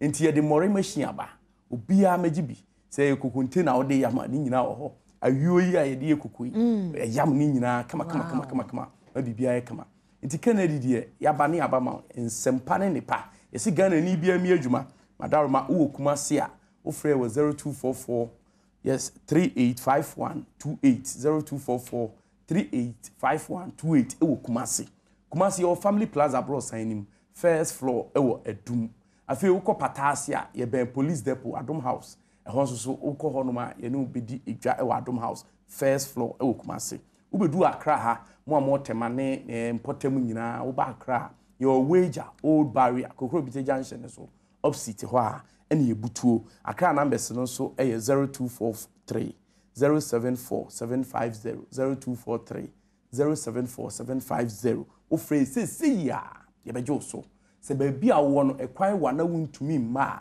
ye wo eye mrante wo ho am ye delivery yema opebia on be deliver edi amount be enfa ho ne be bia wo bia the whole Ghana be bia wo bia I see e be delivery edi amount na ye ka fufuo machine ho asem de asese die agiba bia aye kama papa so obia wo bi nse emrante no obi ha wato ba ko wato mienu na dakru bia oje egu ni botumu anye kra no 200 cedis oje de to we umpe we de na pe enya fe na okoto spare parts enya fe na okoye bibi ena nso ya tofuo mu na bi fufuo machine de we a choba operator me pa cho nya bi nso so mpotem ho ba bi a wote no amanfo taa wo fufuo a wo de bomodi afa bi si ho e be bo papa wa so timi tobi e de ko ben choba bi na wo ne di bo business wa me na be partner na bibia so ye kama nti efo obia anye bi we ye nurse ni agibi fa si nchen we ye post ni agibi na de si nchen we obi a we wala tu wala sa wo de wo kɔ no na obi so hwɛ so na wo so akreti adwuma na obi so ye bi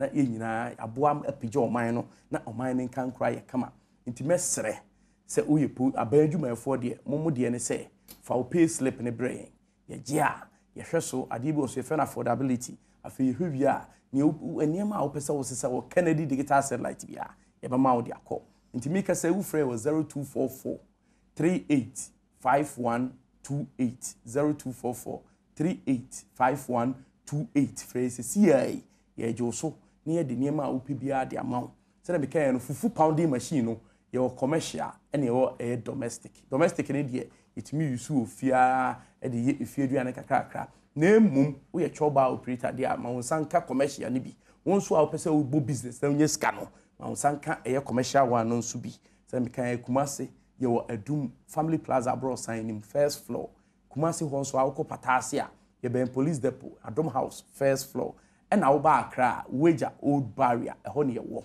kokro biti junction no so opposite e ho so onsabe kan wo frɛ wo 0243 074750 ye bejo so contractors any adansifoɔ estate developers me bisa wo si dan ni wia air conditions a de bebubum no sɛ ye papa sɛ de be ya enipa omo ba be to adan no omo be han dan no so omo mre enti open condition e fi 1.5 horsepower edi ko na nimu bia ba ku bia obeto bia che o ceiling fan ba ko oto AC ni ba ko ceiling fan ba go so ye ne sa o ye gusu a Kennedy ye chade throughout the whole year afi ni nyina ye de ye ntwen say anya say bia mo de bi na si wo na mo ye ye de ni say oh the last Friday of one and I say no every day ade bia obeto Kennedy no ye chawade nti ne tutu American tentem de hiam bia air condition ne de ma kiro say ba ku bia woto bia wo je eye che say ceiling fan wa ko edi akofie koto bia ntwe anyina ma ho de kanea eye kama baba afi yakofa Kennedy TV aba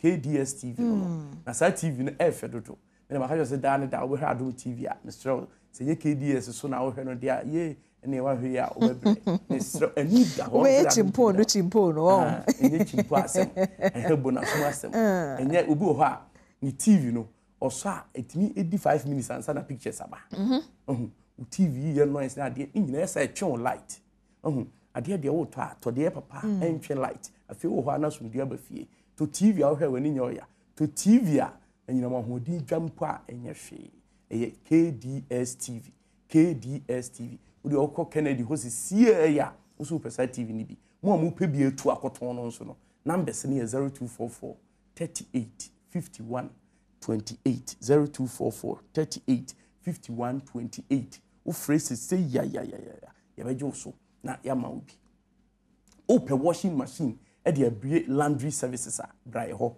san say ye wo washing machine bia bi ho ye wo de esi nioma no na no asan achim nioma nim umpe we de na ope Mr. Obrabaji bi afi upe bi ti say cookers gas cooker bi de oven shem benan ope ahe dodo bi a ope ye woni nyina bi enso so e wo ho afi mu am obi cold store won so a wa adwen say ope say obi cold store fridge no a water no to de papa ento fridge a so a te say locomotive train a chill light ne sa obeboka what you say obeboka nti mesrew upe deep freezers a ebi so 9 ene miensa mienu ni nyina ye obi e wo ho afi mo amuyi blog eton mo amo chili drinks e de ma girls ne ton ni nsuo no umra meto fridge ni bibi bia ye home appliances de usan ye ho ade aka no de ye mesrew upe ade ato no ukoda waso medwo a Kennedy digital satellite. Okay. The numbers ni go na fi ma sorry so. The numbers no ewo Accra 0244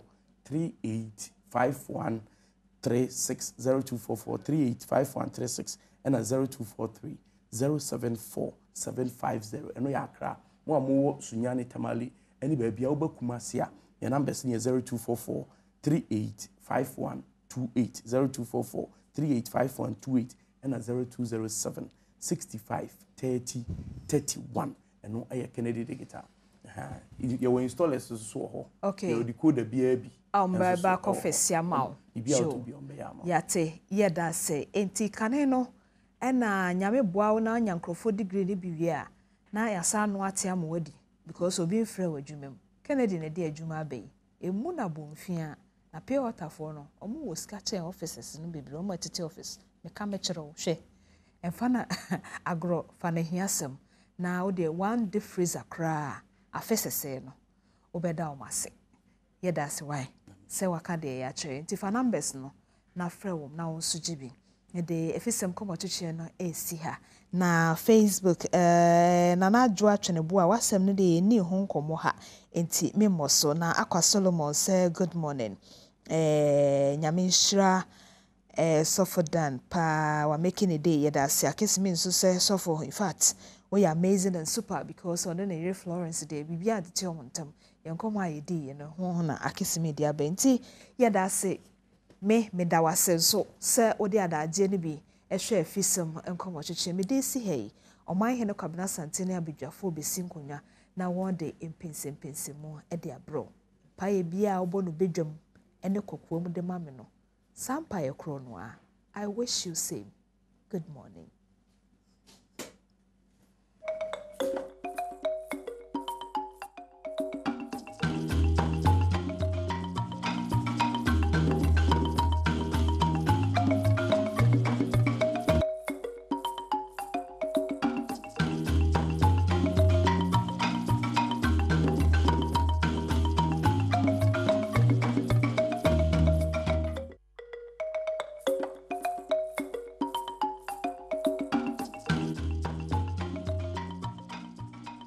Well, yeah, damu na wasi start to come on so am say that I diamond chira ase say also didn't come up papa say to me e dey abre. Hi Badwam on Adom TV multi TV say free say make up say no kono but just say we have the next 45 minutes. I be team dey din komo na bibia timi akoka ma e dey ama ye nyina. Bio ma menka wo say enchasronko enkoma eye afwadishe nyina metina say the pledge quickly then we do it. Me afuni inti so oma refi ni kwa so oma refi kra me also free Steven me actually so ahima papa bi me yamfo hene goso hene ahima nyina inti foundation okeke is there a half a pledge no wa she boss obedi afo hwehwe nyina so de de munyam ene impuntu ni odo ne kanko eba afo perfect that's what you support. Now, they build the capacity of under the able leadership of George Boachi. Yeah, minister, and a presidential candidate potential, Eric Opoku, and a wisdom port, Collins Dowda, and a Yera Bobi, and so sports deputy minister, and Dr. Benjamin Tano, North and South, Frida Prempe. We are grateful. Yera Bano. Also, yada CP say munyina amaso ya sena afo muchinchim ne kakra. The most important thing is that the focus should be on ahafo. The focus should not be on political parties in that region. Others can do it, but when it's ahafo, we don't have a choice than to think of ahafo. Very, very important. In the House of Chiefs President, grateful yamfo hine papebi. Na capital go so hine papa bi ono hima.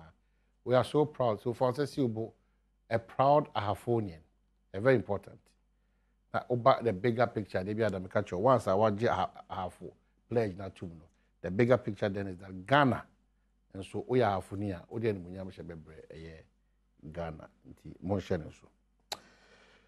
We are back. Happy birthday and come out 41 or Germany. Uji Breshe be 45 years. You are still young.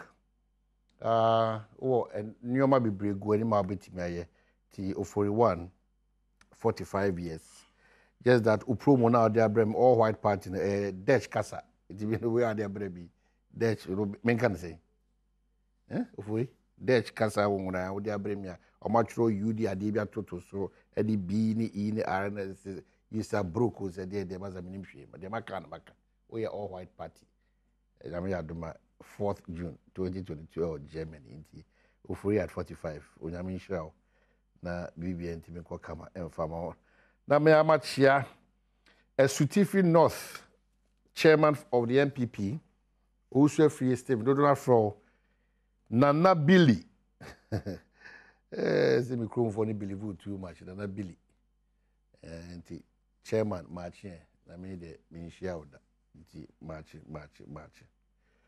Yaba, back to studio. It's a privilege all the time to meet former Ghana's ambassador to India. When you post Bibri, I'm about from the team cry. Post back, we could be almost share who ye parents and pensioners and as if for almost share who ye come and all the Jaho call India, call Ghana and see an money. And at that post, Bibri, it didn't grant your bar. It should ring a bell. He doesn't need too much of an introduction. Yeah, my former ambassador to India, Ghana's ambassador to India, His Excellency Sam P. Yali. And Wabakai and so on. Excellency, good morning. Good morning. Aye, we must say the party as yet.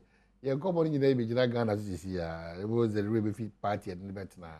It's going to be Ghana, Ghana, Ghana for all these years.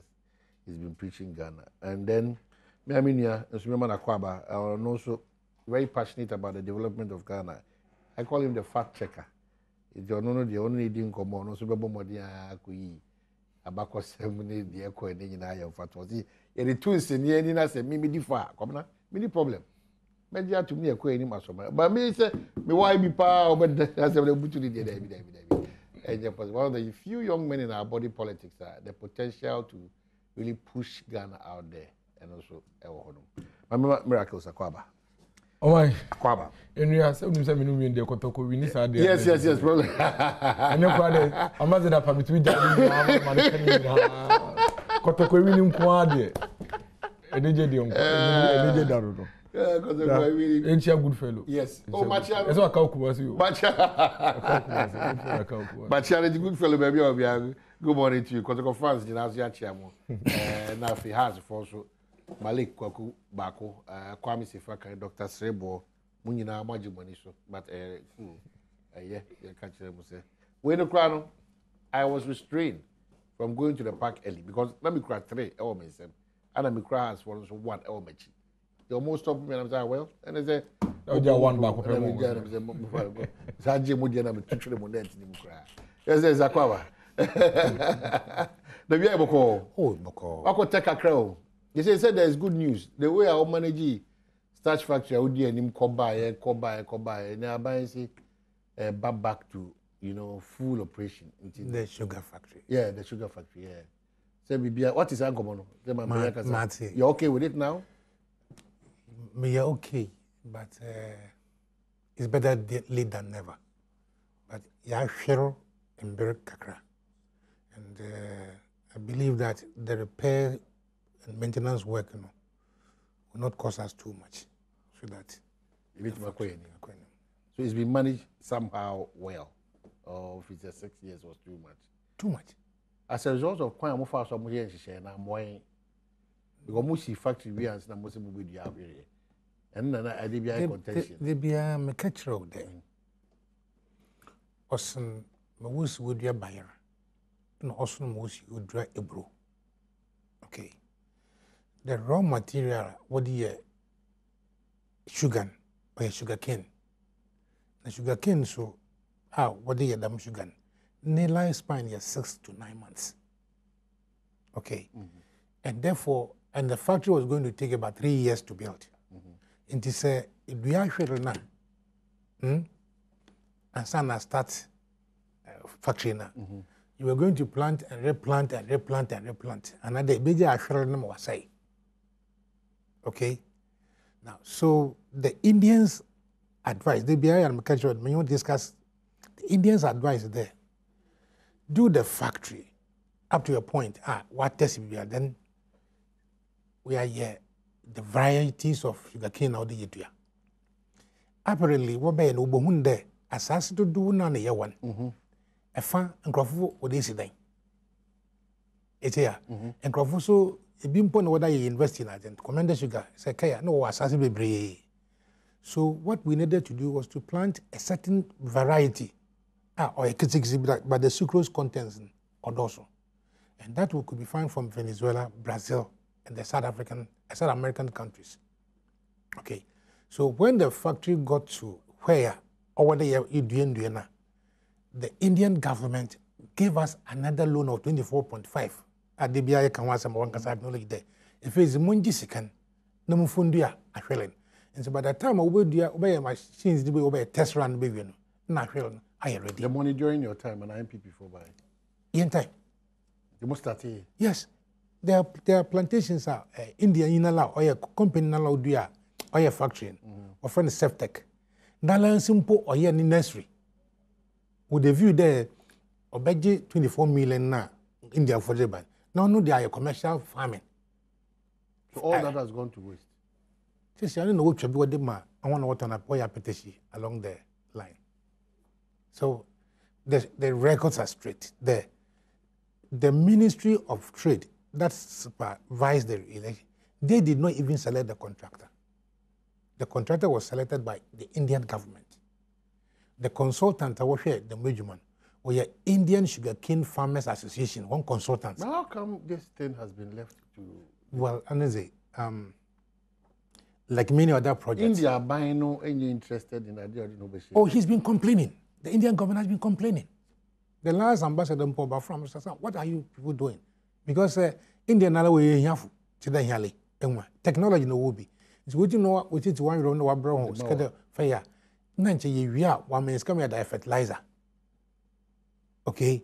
Now the major reason or the in the young pharmaceutical industry was coming up. All right? And they need a lot of sugar, the pharmaceutical industry. And now local consumption. Now, if you records that you will import about $500 million worth of sugar into this country. It's if be into my Yahoo you produce 1 million water. Now, you foreign exchange, you know, and what so that was the intention. Now, to date, Obian to men can't say, I may mention here there. Ghana Minister Bimpo, Unyao, Chance Mpo, Yefiwa. Because the contractor was an Indian, the consultants were Indians, you know, and they were disbursing the funds as and when. Only through the Minister of Finance. Okay, so Miracles, forgive me, but on this sugar factory, has it been handled well by our government in power? Has it been handled well? I think issue I wouldn't want to say much about it because there is actually a forensic audit report on that. Yes, if I can get a copy and share with you. So that we don't get more likely we don't get into speculations because I mean think about it. Just an ambassador I explain here. I buy bang on a banana factory see ho. No factory now ready say be produce sugar.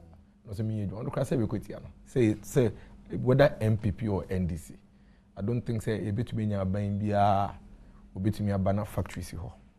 Factory ni be ready. It's very difficult for anybody to do that. And see, I was just trying to pull the forensic audit report, many except, but I'd rather want to say, oh yeah, me per se many details, so that I don't know we'll have all the issues about that I can't say, and then what happened and why we are where we are, but definitely there's something fundamentally wrong. And I doubt if what the fundamental error with the whole process has to do with factually already no be use. I think it has to do more with maybe a quite fast one. A beer and yet deliberate, but a beer in the implementation of the project. It happens. It happens all the time. I'm sure except here, it is obvious in the implementation of the project, and there's a forensic audit on the project. But he played a key role. No, that's why I don't want to. And into crowd, I mean, per se, me speculate with the details that. I've been there by since 2017. Facilitating.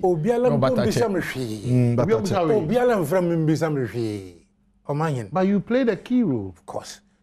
I mean, say, we're a forensic auditor.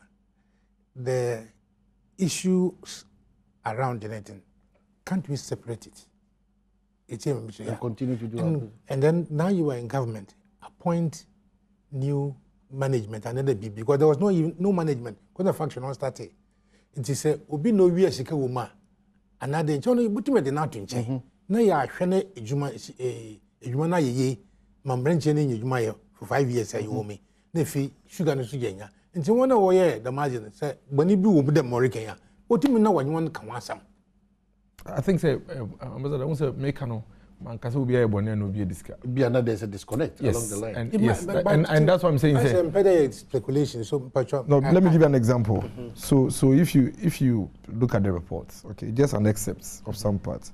There was some discussion around whether plants and grass at the time it was commissioned, whether it was ready to be commissioned or not. It's in the report, and the report clearly shows that it was not ready, and that the factory actually never produced sugar. Now, you set your factory, you never produce it. I'll read somewhere. But there was a test run. No, the test run never did that. I said the factory has only been test run during this commissioning. The test run did not go through the entire process to produce sulfurless white sugar as stipulated in the contract, as some systems were bypassed and others were not installed at the time of commissioning. It took 17 days to crush the sugarcane to produce the raw sugar. This was due to the number of challenges the operators encountered during the test run. It has to be noted that the sugar produced was not white refined sugar at 50 ICU-MSA as required, but semi-processed raw sugar having molasses, which is not edible. This raw sugar would have been refined to produce the white crystalline sugar. The following were bypassed. 1. Melt clarification. That was a complete section. Let's just say no, and can't ready here. Vertical crystallizers, AH and BH, and you're ready here. The Dawson system, molasses weighing system, Begas compressor, weighing bridge, 20 ton to 40 ton, and also you're ready here. Grab or the crane, at the crane here, and also you're ready here. Any other minor parts, okay? Effluent treatment plant was not constructed at the time of commissioning. It was constructed after commissioning and would need to be tested. Modifications were made to some faulty equipment during and after the test run, which also need repairs. The point is that as at the time the factory was commissioned, it is established as a matter of fact that not factory ready. And that's what I'm saying. Say these things, they are technical issues. The report has never said anyways in SK and OBS cap. I mean, who were reporting me? But it is technical. Obvious. Yes, that's where the political bit will come in, because the report seems to suggest that commissioning and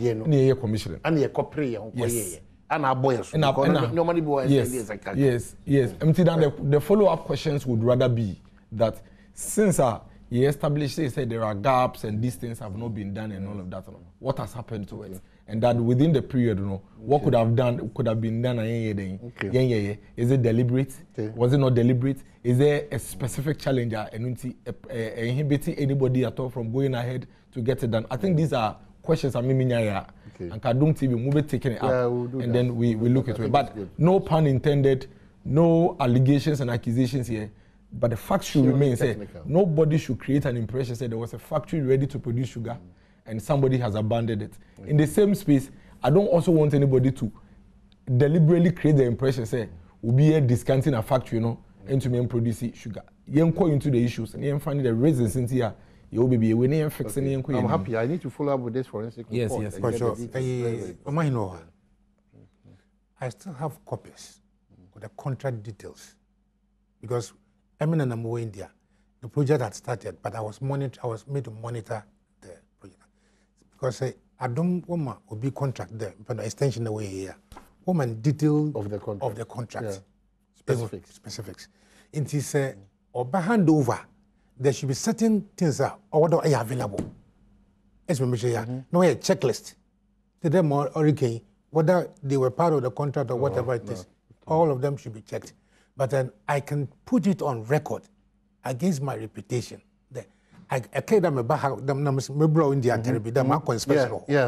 Yeah. Because there was news there at machining one produce sugar, but I was given 4 bags of sugar. Unia Captain Smart also went there, and sugar was produced. Brown sugar and white sugar. Today, ma of Asirike. Why be politics? But it should be rather technical. That's what he's doing. Yes, it should be rather technical there. Yensaka factory. Should it take 5 years to go through sewage system construction and other whatever it is? I myself, when I went to the site, I had my own complaints with the Indian contractor. The way he was treating the Ghanaians. So I questioned it. So when I went to India, I reported. And there was a site tenant. Okay, but I mean, all said and done. all said and done, I'm happy. The government had finally decided that no, because the story had been that the factory had been overrated, valued, and the factory is costing 35.7, should have cost 12.7. That's also that's also another issue, subject matter for discussion. Okay. So I think if you do a proper follow-up, the truth of the matter should come out. Okay. So about back to your conversation, MPP's economic wizard, MPP's financial wizard, Ghana's Vice President, Dr. Mahmoud Bawumia Kokasa, and also Honsem Akoye Bibria Ewono. I'm sure, say, yeah, he may have more. Economics professor Eric Osei says Vice President Dr. Mahmoud Bawumia's presentation on the state of the economy was factual, credible, and verifiable. I quote him. I mean, he spoke to the facts, and the facts are all verifiable. He said on Joy FM, Joy News PM Express Business Edition, according to The Economist, it was crucial for the Vice President, who doubles as the chairman of the Economic Management Team, to provide credible and factual information at this point to boost investor confidence. In economic management, information plays a critical role in the sense that people want credible information to plan, to actually forecast, to internalize it in their costing, in their pricing, and I mean in so many ways in their speculative activities, unquote. So at any given time, they want credible information, and so when you don't put out information, and it is not just about information, the information has to be credible, it has to be factual, it has to be empirically verifiable, or you should be able to find out whether this information is true or not. That's our Vice President, that's your party person, Anwakase. To start with, Osamine Apa, Bibia Kokama Edemao. Me that's it. Now before then, no, me Minya Samioku, happy birthday. Yes. Endra, and happy birthday. Now, young bompa and say Yankupo in Shaman. But when we say generation biano, yani onipa ba kumi enubia omoba every generation. Na ya enim no. If you nkwala mbremu a yeni anantia school mbremu ne if you ni ade nyina no. Na badaye the leadership qualities, the level of compassion, our maybe our passion out there, the humano. The bomb pie is a young couple. Oh no, he will crapim no. Mampon, a crapim mampon. And honor Okope MPAD. On can't me. On your way of that. On can't me. The minimum say we're very active when it comes to social, economic development. I won't put him more. But on more, my man, yes, that's why, or that's what he's going to do. So happy birthday, United Ghana. Yankupo Nshano. Obwa. Yeah, Nantini. Obi obefana kwemubiano. Or making sure so the nesa ekano. Eche no kwano. Okay. So what do you say? Or no, it is a fishes of Ganizembo. I'll make you fishes of yes. Men and that day. Ocho say ni yinam. Yes, you're making sure say. Okay, so yeah, that's it. But before you proceed, this one just came. I think such an important lecture shouldn't have been organized by the party. A public institution or tertiary institution should have organized the event for the VIP to speak. The organization by the party defeats the entire purpose, because when the party was in opposition, all the lectures headlined by Bawumia was organized by institutions other than the party, and the example, Central University lecture in August 2016 and others. So what has changed? Absolutely unacceptable to address the economic situation of a nation at a TESCON conference. It made it more or less a joke. In the beginning of the lecture, Dr. Bawumia outlined about 20 questions he said he was going to answer, but in the end, he only answered 6. Who should answer the remaining 14? He deviated by telling us the things we already know, like Ghana card and GP address. How does these things reduce the sufferings of Ghanaians or reduce the living standards of Ghanaians? The lecture was too lengthy. The lecture was nothing different from what the communicators have been telling Ghanaians. The expectation was that the Vice President should touch virgin points and not reiterate what communicators have been saying. In times like this, Ghanaians are suffering. We need solutions, not justification, and comparing the current situation to NDC. Why did Ghanaians vote for MPP? For us to always do a comparative analysis with Mahama? No, we need solutions to our problems and not what Mahama did or justifications. Veep failed to do that. He only justified our problems. It is like a patient going to see a doctor with a sickness and the doctor only explaining the cause of the sickness and blaming the previous doctor who took care of the patient and the doctor failing to heal the patient. The patient then goes home with the same sickness. I think the entire lecture was meant to compliment Bawumia by the party. It was meant to feed the ambitions of the party and not to address the economic situation. It is clear that it was an agenda lecture and not a public lecture. And so that's from another lecturer in economics. Clearly, this message is not coming from a lecturer like the lecturer that lectured me at the University of Ghana in Pole. This is purely a lecturer that is partisan, without doubt. Yeah. Or political. I mean, I didn't need to know the identity. But the word is political. No, yes. I mean, what's your content? I don't even need to know who he is. You know straight away because I know the language. Sometimes who I write in the paper will be it's purely partisan. But you see, because there are a lot of inaccuracies in any presentation. But Bawumia never put out 20 questions. He put out 11 questions and he answered all of them. The issue of where and as a platformer, Dr. Bawumia would speak, I mean, its relevance doesn't come to play because Akupekura go to in the office.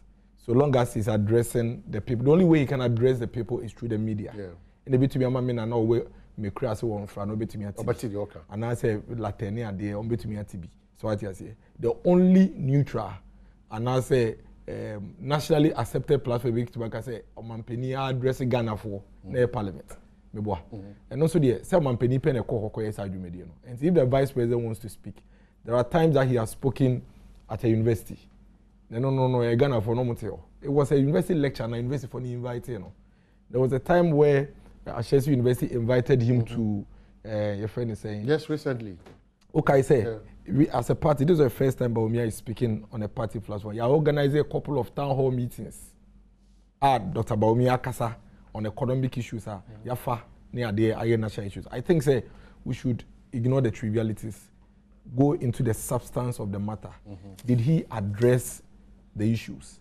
The national carrier, national TV station picked the feed so that Ghana will be better. Those of us who are on social media, it was picked so they are better. So what do you say?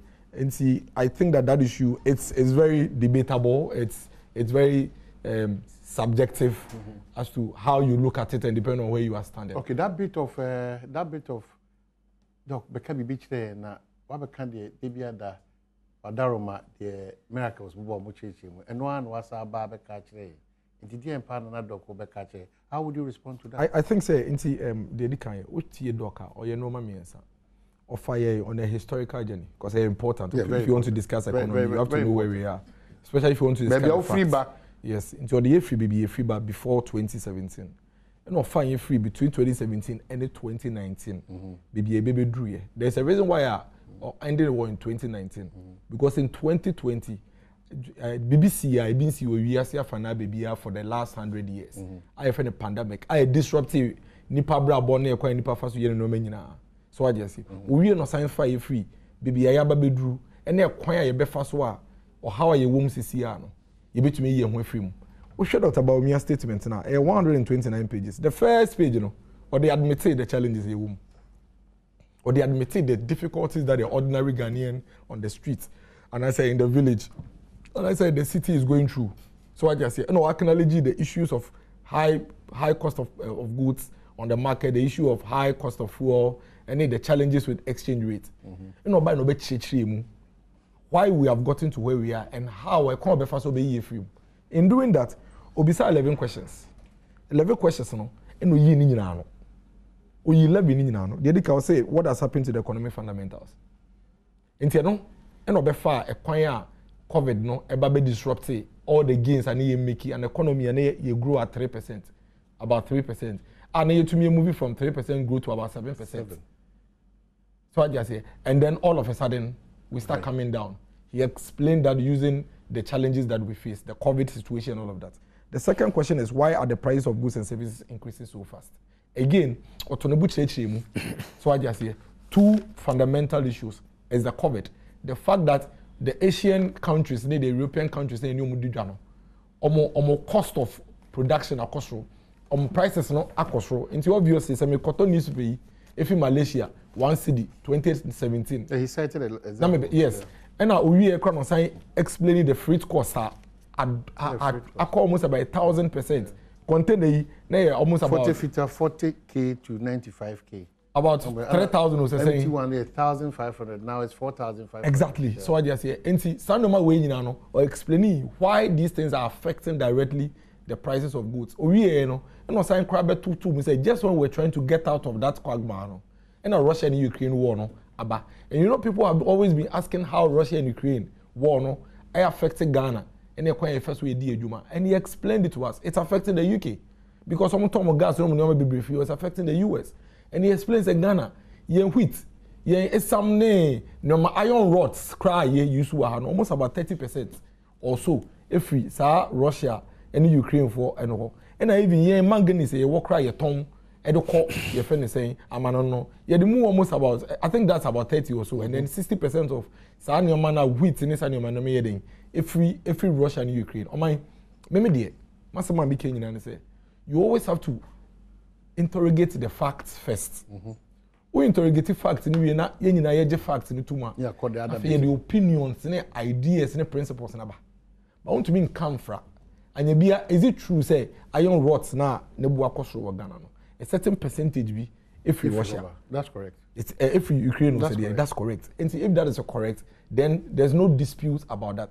The next question is equipment you be first one sa iron rods na import you be to me a block it. Say na be produce do na local. Ewa ha. Na say war be cause we be here den. Any affect here. Is it true say wheat and examine oil ne maybe so no ye fefi Russia and also ye no kre and credit ne age no so atum ye di tum wi na ebisa en say and e ba ne say na e effect e wo ye dollar no so dr ba omi aka no obviously say na me kokoto iron rods 1 ton $500 e de bag na beton na me nya mfaso e bi $100 ene omo ton no $2,000 e wo Russia it is me de bag na me de scan be be den e be ka ho me wie na say me say akofa foforo ba me hia dollar no dodo first na ka me na 500 na me de akwakoto isane se ne bu akoso ntini sisi ya no me na ne be 3,000 4,000 de akwa den akoto what it means is that e bre bia no na ye per dollar ne bia den asesa ato ye nyina nim we yen economics ade bia ho en na bia ne bo den ade bia e pa ne dodo a wunya no ne bo den den any affected dollar price no so kase ya ntro bia nim owie no san be cheche fuel prices nim say fuel no ye no ye to almost completely refined fuel if we are broaching a day eba Ghana and also no dodo na e ho na eden if we ba the whole world if we are safe na nyina no 11% of crude oil na you use no if Russia to the extent say ene esa no Russia ne Ukraine war nti enye no krese UK for what your monya crisis in the energy sector is it not true so price hikes or prices no eden ekosoro enye no krese because America esa no Russia for oil nti America for fuel prices here den ekosoro it is fact all churches are no more we nyina no or the figures by esa so the videos here den eto extra ye nyina de ne den ehuye that is in no way justification for the challenges that we are going through but it simply goes to respond to questions I be me na na bi owo mi krom like a bisa say ada na bi niam boy den sa no the person have the right they deserve to have an explanation to it and then when they receive the explanation then they deserve to have the solutions are by near them or person the emomo and clearly that is what the vice president did ewo lecture him okay so or the figures by you are satisfied or the facts by you are satisfied with the presentation the issues that the vice president raised in the 129 pages settles all the economic discussion that is going on they are can say obi ababe chena adwen sanye bia anka mu ye nisi anka beboa anka mu de faha beboa but the facts figures or the buy any there oman asem bia no obo ni trim e kan ye these are all figures and facts that open all checkmate open all fact check open all verify or bit my den I verify who verify we are now also what contrary figure that they den na de aba na ye di ho komo me ma dream no say that would be the best way to go in this discourse. So Medasi, there are other questions I would like to ask on this matter, but Your Excellency, now I feel here on also to take her because a lot of people are sending messages in the form of questions and same to be bizarre. Excellency, well, it's been addressed. So I'll say, Professor, and say the presentation of the state of the nation or state of the economy was factual, it was credible, it was verifiable, and these are the ingredients we are right in any presentation. I just say unam quite so.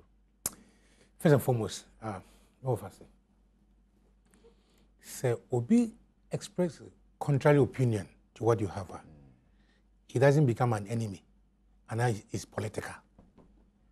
It's massa. But important so when you need political background. Yes, it's very important. So that you can weigh the fairness in the submissions or otherwise. That in journalism means that the message and the messenger instead of the message. I don't look at it. I'm looking at the message and the content. I'm not looking at the person. So he's a politician. So if the person that gave that analysis, that is opinion. That is opinion. Whether it's an MPP or an NDC or CPP, it doesn't matter. It is checking the veracity of the what he has said. That for me is very important. And now it's very, very true. So as I am Ghana no more pay bien. Yeah, you are right, I am wrong. It's him which yes, yeah, man paying no waka kanasa, man paying nature no waka nasa. Awo wabem, obisu onya benem. Inti say ye chei umude ni ye chei ma onso wonya bem na say ye di bomo yes na so ye nya adweno fakom kra na chere o man no ye den ko nanyim but there what's in ye nizini do onye me nti na asam ne de bomfo mbuman. That's my first comment. Omampenyin na bechi ni nsamo okan ni nyina one paragraph na me fa no na asam ne de mbocho mutuma kankan kakra. Yeah. From the man on the street to the business mogul, the food we eat, the clothes we wear, the shelter we seek or have to the benevolence we extend to friends, to bring it home, essentially to the economy, is what we feel in our pockets. This is an honest admission there. That's why I'm saying that we are factual, but all facts are not true. You know that. All facts are not the truth. It's difficult to. All facts are not.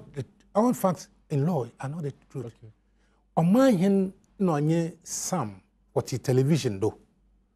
Is that not a fact? It's a fact. No watch show man paying now. Is that the truth? It can be so. It can be so. It's massa. Man paying na bidichi was factual there. Economists na kasa ya kesi engine na no anyi wu kotokum. No way is there. It doesn't matter the cost of that ukotokum assignment. The cost doesn't matter. I mean, mama fund woman. Now, a king can speech in Rukubibia after this honest admission in the urban statistics. Statistics. Now, statistics is to I'm no naya statistics. Figure FA obo cousin ebefa anam bobia. And there's a book how to misuse statistics.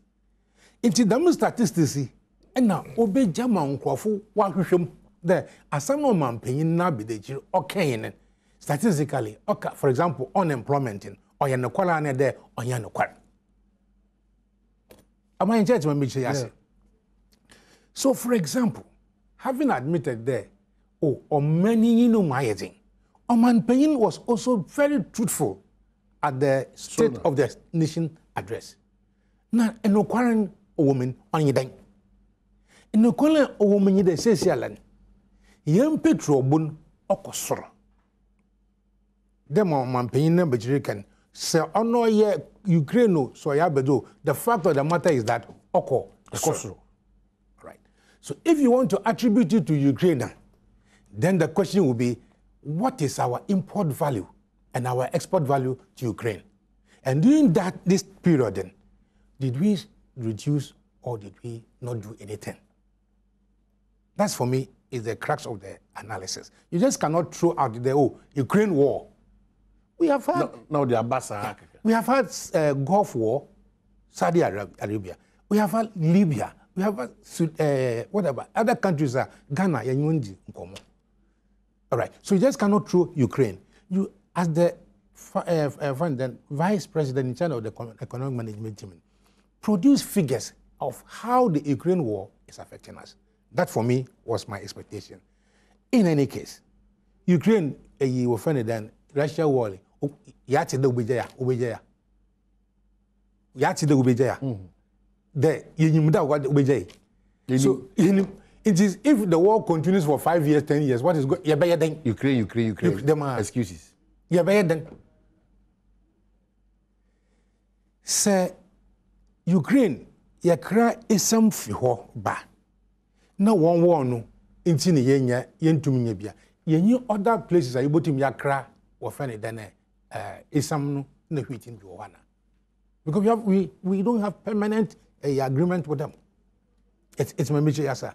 So I was expecting the vice president to say that Ukraine war was affecting so much so. Incident, this is the alternative for Yafa.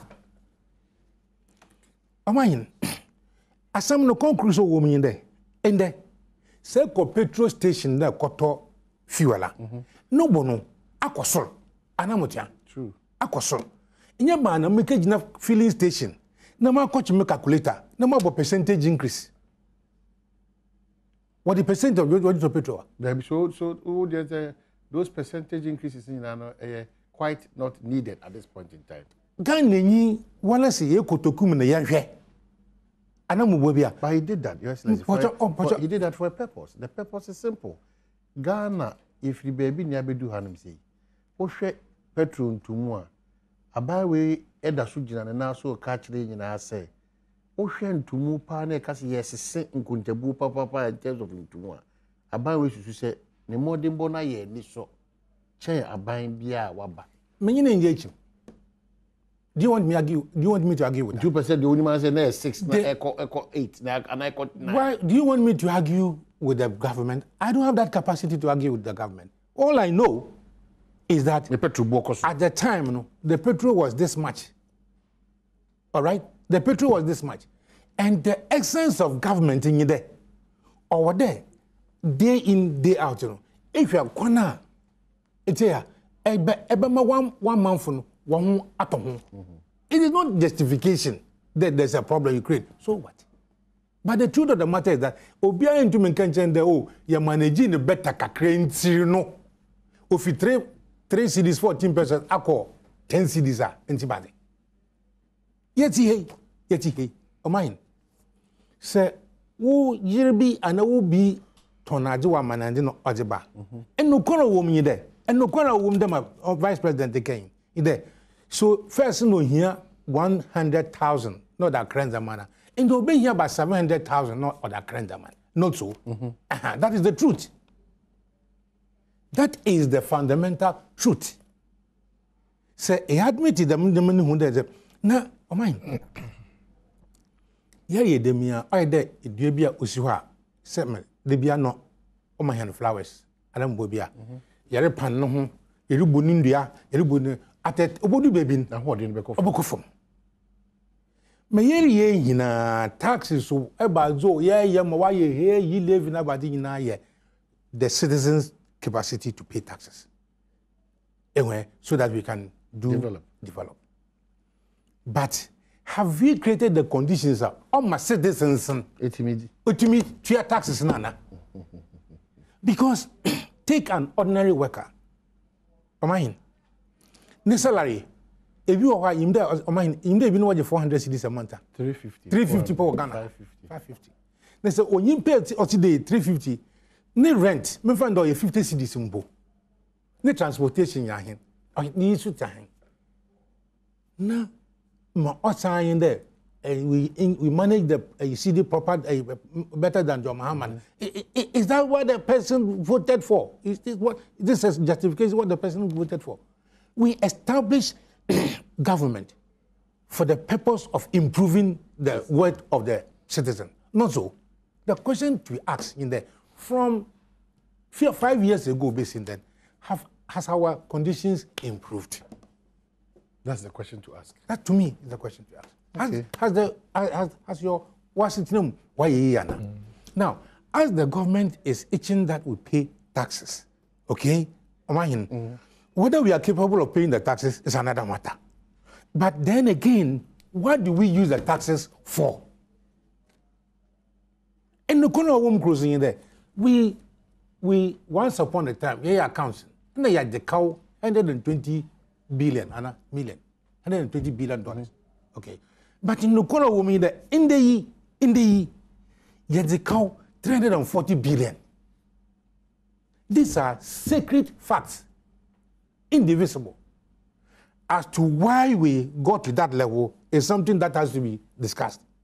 But the truth of the matter, at the car. Okay. And then, Mama came a point. Omahim. Yeah. In the Etigana he. Say, you just getting in a boom. You didn't know boom. You were a cow of the year. You be salaries, wages. Wages. Then I be someone there. Wages in oh yeah then now. T is for 4% the people. And I'm 4%. Oh yeah then the wages no. What by your bend up to Yanado? You ask yourself. You remember single spine? Yeah. Single spine. Yeah. Or the core Kasiba can salary bill no. And I'm what? Yeah. That's one of the reasons.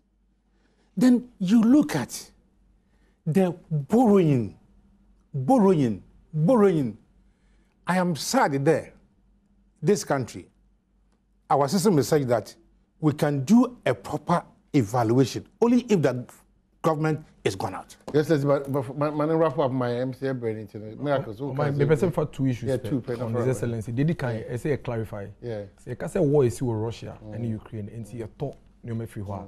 And then just say, no one is we are torn out. The entire boy didn't say.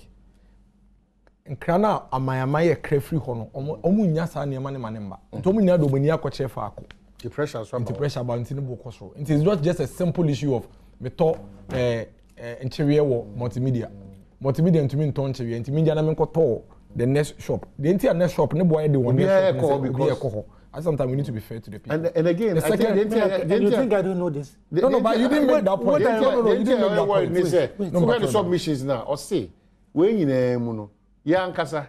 No, so I'll come to that. I just wanted to clarify because the point he made, he didn't add that. Okay. The second issue, very important issue, this will besides you see, I say, Abrabon is a Sheben Abimo. I mean, Saturday make us say, they have to say, MPP, the NDC, you have to say, as we speak, in ye pet, or many more day, you see a baby BCC to me, you know. I'm sure the difference between the MPP and the NDC. Okay. And the boss here, boy, in fact, for my penny. My penny be the cheba umia statement now from page 35 all the way to page 44 or the let's say normal you buy you know borrowing now is excellency can ya you know or the let's say anyo many nyina ho say me opportunity that me sign by any of your platforms I'll take my time and I'll list everything. That will be the difference between us and the NDC. They moved your debt from 9 billion to 122 billion. Yeah, moving from 122 billion to 350 billion. We have a lot of things to show. You haven't you you buy no nesika on my way. You the better tofu na Ghana for nya kan ekwe bi ni ho. Sa wo pese hu mpuntu aba ya braboma ye de ba akono no. De atoso mienu mpuntu ba akọ de aba ne se me no ka say last week Ghana former be 500,000 omukọ secondary school. A omunye mu koy omukọ no. Ba akokra nkan trefie. Oyini ba bia e ko school aban sika na ya je no. Busia na ya bobo no. Ye de bitu onka. De atoso miensa. Me no ka say get fund for you ba aban we mu no ye ba aban we mu no get fund I'm responding to a question you asked ye ba aban we mu no get fund na school secondary schools nkwala bi on betena be on beda be on bedi ebi ni ho enu nti na man kwala katena fie nto hie ni ba na ye de selection be yin afim and get fund ko bo be am say get fund ko bo be about $1 billion e kasa bo sia no ndu am de aye omo de see school dan de see dan ni horse ama me no kasa yi double track ye de ba ya na nkwala nya baby intrent ye de ba ya no double track na ye free ho Bose na ye boy no ebi nsonso no. Me na wo ka say na Ghana ha, oba me kuro me Kuapem North. Okwa hafo a, ye wo factories a ya set up wo ha. Ban edi sika aboa ankora so monje kakra. Na mo so mo fa nye nduma na nkrofo nye bi. Ya ye bi wo ho. Me na wo ka say Oko district, there are about 25 municipalities in Ghana. Can I ask one question? What's the beside my answer? Can I ask only one question? One question.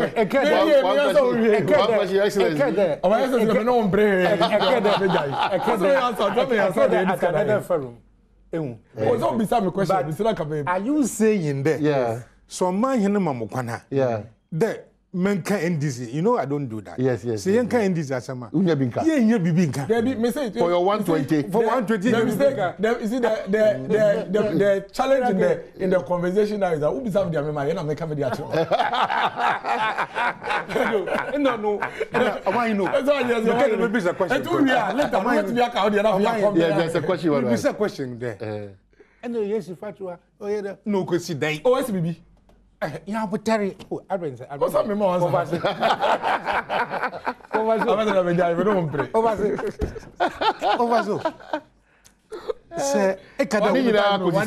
Isn't that one? Because we read the intro, no, it's a bottle continues to be the key. Exit one car. Exit one car. And this is back one day. MPP but we need to solve the problem. No, you solve the problem back. Problem back solving say, me no ka say, ma me be 3,000 she the bottom of the kwako di dwa. I'm going to go to school. I'm going to go to school. Kinkani, oh my. Over in University. Yeah, university. Yes, secondary school. Where university? Students to defer course with fees. Yes, until you can imagine. Okay, so imagine secondary school. Every year. Yeah, what my magazine. It is a